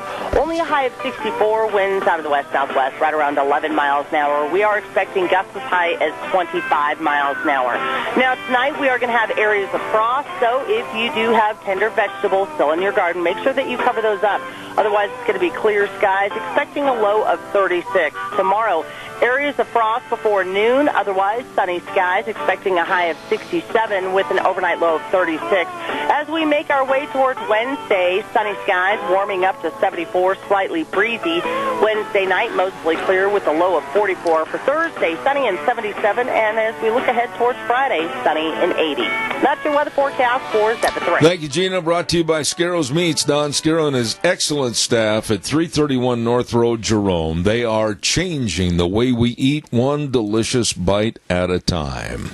Wheels, did we have that person call back with their question? Yes, sir, we did. All right, caller, go ahead, please. You're on the air. I've got limited time left. Go ahead, please. Okay, the question I have is, years ago there used to be quite a bit of chariot racing. It was very small time, but it had a lot of participation in it. What will this include chariot racing also? You know, it's hard for me to say. I think that's a decision that is made by each track in terms of the kind of racing that they want to have. And I guess what I would say is if Proposition 1 passes and the revenue from this historical horse racing is allowed to support and sustain the horse racing industry, that could open up the opportunity for other types of horse racing. I think that's a good question because look at Jerome again. I'll use Jerome as an example, and Wheels, watch the feedback over there. They used to have not only an abundance of good summertime racing, if you will, flat saddle racing, but then also in the wintertime a very, very good chariot racing schedule. And I think the enhancement would be there again. It's going to help the horse industry. If you help an industry to grow and prosper, you've got more horses, you've got more things to do, you've got more places to go. Mm-hmm. All of it is linked together like a chain. Yep. I totally agree. But to answer the question right now, I mean, it's hard to predict what would happen with, buggy and chariot racing. For now, I think the concern and the goal of the Treasure Valley Racing and Proposition 1 is to get the thoroughbred and the quarter horse racing back on its feet in the state. Todd, for as much as you've gone around the state so far, and we're looking at about 6 weeks till November to vote on this, plus a lot of other very interesting things. What's the general feel? What do you feel so far as the negativity or the positivity of Prop 1? Well, I think people are pretty supportive of it. I think folks, when they look at this, they see it as a fairness question. In other words, you've got gaming in other forms. You've certainly got casino-style gaming on the reservation, and so what is wrong with a small and narrow and transparent use of gaming to support something like horse racing, which whether it's urbanites in Boise or folks in the rural community. I mean, we all in some way have a connection to horses and horse racing. I remember watching my first horse race back in 1974 when I was lucky enough to pick Secretariat just because I liked the silks, right? The blue and white checks. Right. Our campaign chairman, the Save Idaho Horse Racing campaign chairman, is Bruce Newcomb. And Bruce is from this area, and when he and I are out and about talking about it, he always starts out with a story about when he was a kid and going to the races in Burley and being down at the track and just being a part of that dynamic and that mix of people, the horse people, the folks that love the racing, and for him it's a very fond memory as a kid. And well, look at the tracks here though in this area that would benefit from this. Not only Burley, only Cassia County, but also Minidoka County Fairgrounds, Rupert, Jerome, and Malad. I mean, pretty soon you've got a nucleus, like I mentioned a moment ago, of a chain of success stories to where the horse industry is going to start reviving itself here in the state. Yeah, and like I said, we're seeing this happen, this play out in Wyoming. Yeah. Historical horse racing is legal there, and it has definitely benefited the live racing industry. Absolutely. We're seeing it happen in Oregon. And we saw it happen here between 2014 and 2015 until the legislature got in the way. Right. I've got time for one quick call. I've only got 1 minute left. Caller, quickly, go ahead. Okay, I just have a question. How does the Idaho Lottery get away with having these in establishments? I mean, they've got the same shell as a slot machine. Okay, I'll have Todd answer that on the air quickly, and thank you for your call. Todd, real fast. I've only got 30 seconds left. Yep, it's hard for me to explain how the lottery works, but I will say that voters approved an initiative several years ago that authorized the state of Idaho to run a lottery. And, we've seen that lottery grow. I think this year Governor Otter handed over a check to public schools to the tune of about $53 million. So, money from that is definitely going to good uses, just as it would with Proposition 1. I want to say that I'm going to call you again before the November election and have you come back, either on the phone or live in person. Todd Dvorak, Public and Media Relations Director with Strategies 360. Thank you. That was a very, very well given dissertation on Prop 1. I appreciate that. I will just end it by saying thanks for having me. I'm happy to be here and vote yes on Prop 1. There you go. Want to remind everybody about our Magic Valley Les Schwab Tire Centers, all 7 locations serving you with the best of tires and a great big fall tire sale right now. All your tires for your cars, pickups, SUVs, trailers, everything are on sale. All the treads, designs, all the sizes, everything waiting for you. All you need to do is stop in, and service is number one to you, their customer. Don't forget the best in brake service, front end alignment, shocks and struts, everything available at all 7 locations. Lane and Rupert, Dave on Blue Lakes and Twin, Mike and Buell, Mike and Jerome, the Twist family in Paul, Daniel on Poline in Twin Falls, and Randy on Overland in Burley. The best. That's not brag, that's a fact. Your Magic Valley Les Schwab Tire Centers. We got to get out of here for today. I want to thank again Todd Dvorak giving a very good dissertation on why you should vote yes on Prop 1.